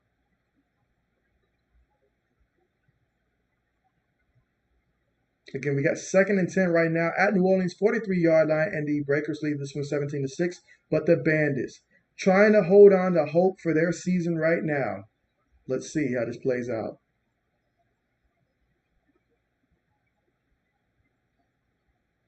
Takes a snap here. Jordan tries to throw it up there, and that's going to be, oh, it's going to be a penalty here. But you see Jordan right now, he's currently down.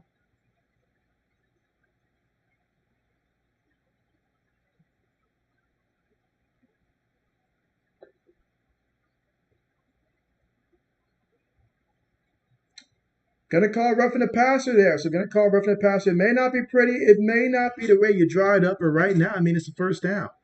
Let's see. Old man says Bandits should just kneel it. Don't take any more chances on players getting hurt.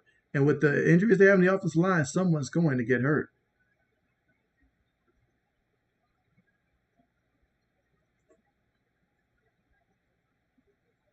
They just have too many injuries on that offensive line at this point. They need their season just to go ahead and be done at this point.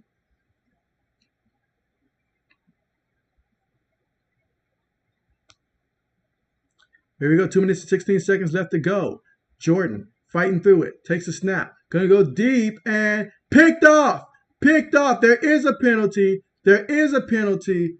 Let's see what they say. Jordan's getting up slow again. Did someone hit?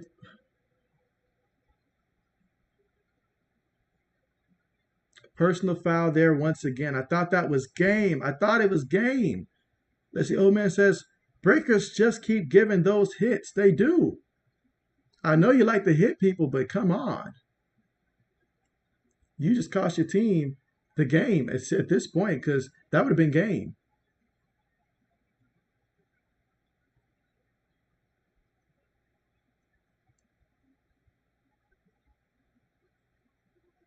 Gridiron says, this is just depressing.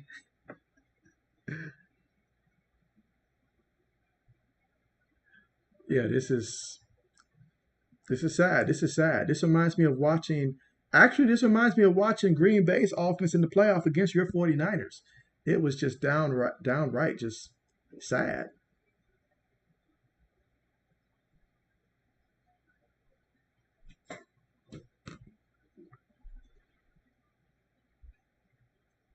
All right, but 2 minutes and 6 seconds left to go here.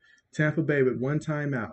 And thanks to the penalties, they are now at the 14-yard line. And so it may not be pretty, may not be the way that you draw it up right now, but it is 17-6. So a touchdown right now would have significance here. And then they would obviously attempt to go for the onside. Well, I can't say onside kick there, but the onside play, I'll call it.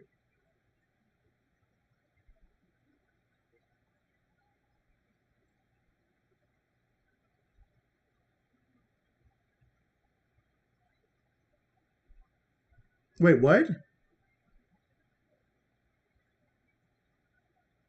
So they switched possessions out there.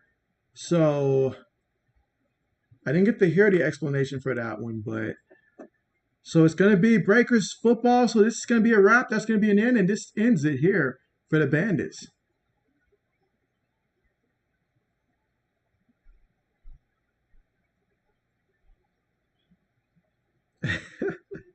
Old man says JB taking a shot, and so, oh man,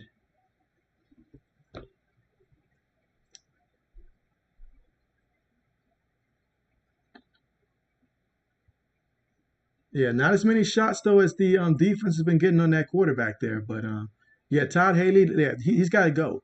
He's got to go. He's got to go. All right, so they're going to hand it to the back up the middle. I mean, if anybody understood what just happened on that last play, do let me know. I didn't get to hear the explanation they gave for why they switched possessions, though.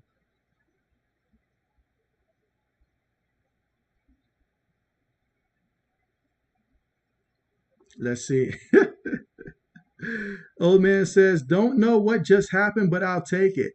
I mean, I feel like this is one of those plays. Like you look at the 19, I believe it's 1992 Colorado. 90 is I don't know 90 to 92 on Colorado squad that had the extra down, like the fifth down, and like nobody really paid attention to it till it's over, something like that. But wow. Okay, let's see. Old man says, don't know what happened. Okay, gotcha. But I'll take it. Let's see. Gridiron says, just end our suffering, please. Gridiron just wants it to be over right now for the Bandits. I mean, he's been through enough. It's been a long season, a trying season, an inconsistent season, a season of up and downs. One week you win, the next week you lost. Literally, 4-4 in the season. He's like, just go ahead and put an end to it all. And I think there's a bunch of guys right now for the Bandits that just want to get out of this game right now. They're banged up, a lot of frustration, disappointment, depression, a lot of things right now.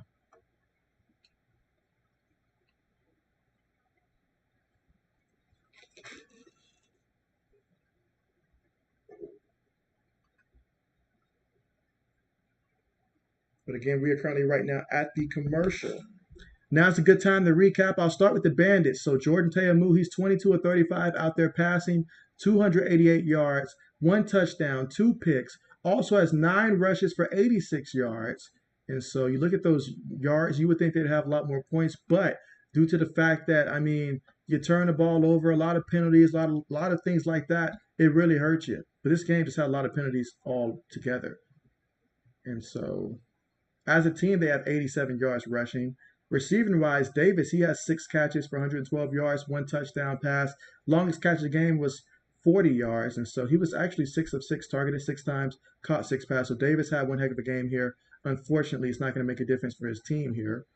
Um, then you look at the Breakers right now. So the Breakers, what have they done? Well, Smith, he was 5 of 6 before he hurt his wrist. He had 51 yards passing. Also, he had 4 carries for 25 yards.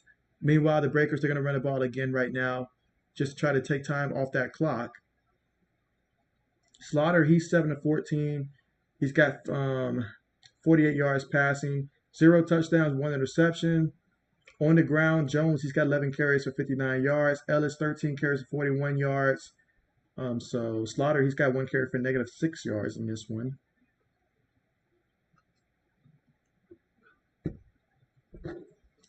But 3rd and 6 right now, and yeah, you want to go ahead and get the first down here if you are the Breakers and go ahead and end this game.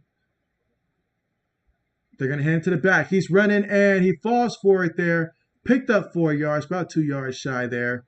And Tampa Bay is going to go ahead and call their final timeout right now. Their final timeout.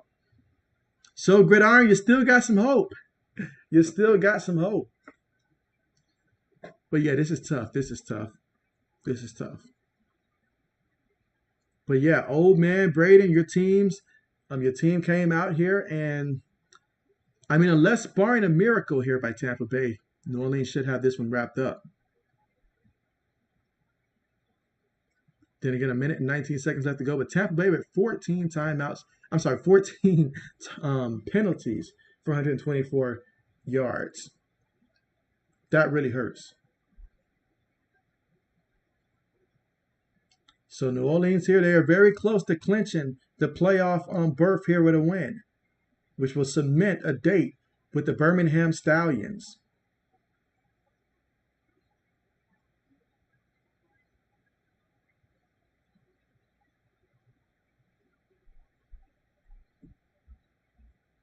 All right, punt is on the way.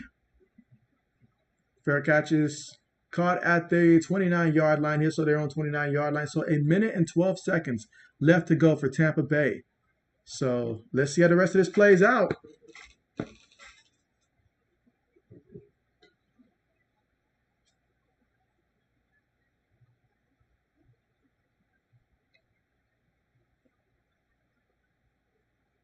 Let's see. Braden says, looks like New Orleans beats Tampa again.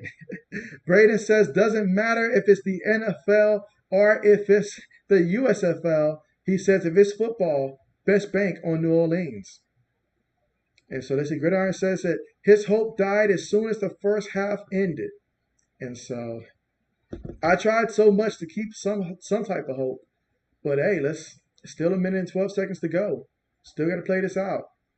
All right, Jordan takes a snap out the shotgun. Going to throw to the back, and the back drops the pass there. Okay. Again, Tampa Bay with no timeouts here, so if the Breakers can get the football back, that could be game.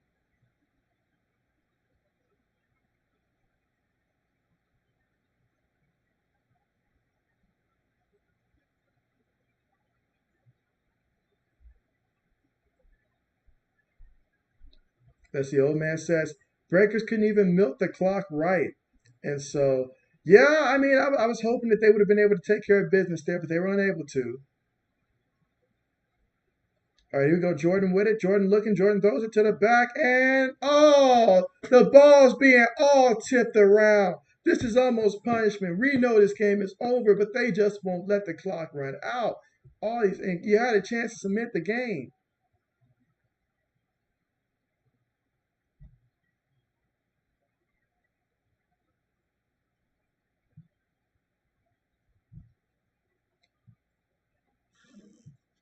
And so let's see. Antonio, what's good with you? What's good with you? Appreciate you for coming on. And you say New Orleans owns Tampa Bay in every sport possible. And so, oh, most definitely, most definitely. I absolutely love. Like I'll let you know every time you see the Saints playing Tampa Bay, that best believe JB's going New Orleans on that one. Like I absolutely love that. That has been the saving grace watching Tom Brady have so much success down there in Tampa, is watching him struggle against the Saints. That has just been a breath of fresh air right there. So I'm expecting that to continue moving forward.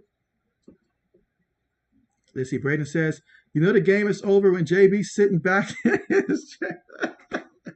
That's why I couldn't be a head coach on the sideline. You guys would know, like, there's no fake to the funk. I'd be on the sideline drinking all the Gatorade and just looking at my tablet, watching YouTube videos or something like that till the game runs out. Speaking of running out, that's incomplete. That's the game right there. And so with 51 seconds left, the Breakers get the football back and they can take a couple knees, and this one is a wrap. And so our final score is going to be Breakers 17, Bandits 6. The Bandits had themselves to play. This is the most undisciplined game of the season by any team so far, as they have the highest penalty total with 14. 14 penalties for 124 yards. I mean, my goodness. That's a lot of yards right there. A lot of yards right there. Let's see. Braden says, the game is. Oh, I already read that one. So great. Gridiron says, good game. He says, bye-bye, Todd Haley. And so, yeah, I expect that to be the case. I expect that to be the case. Let's see. Braden says, see you for the game 5 tomorrow, JB. Yeah, and best of luck to your Golden State Warriors there. Best of luck to them. I'm hoping for a tremendous game and a great finish there. So I'm excited about it for sure. But, yeah, appreciate you guys so much for coming through. Let's see. Gridiron says, I'm still a Bandits fan no matter what, but this ticked me off. And so, yeah, you expect your team to come out and play much better knowing what's on the line right there. But absolutely. Absolutely. So that's it. Take the knee. This game is finalized. And so old man says, let's go. He says, let's go. Another great stream, JB. And so, yeah, appreciate that, old man. So appreciate each and every one of you guys here. Especially you guys, came in from start to finish. Really appreciate that, guys. And so, yeah, you guys enjoy the rest of your weekend, what's left of it. And of course, tomorrow, get off to a great start for the week. I'll be back tomorrow. And if I don't see you guys then hey, looking forward to seeing you guys next time I see you guys. But appreciate each and every one of you guys for coming through. You guys have a great rest of your day. I'm going to go ahead and end the stream. But yeah, again, I will be back again tomorrow if you want to join us.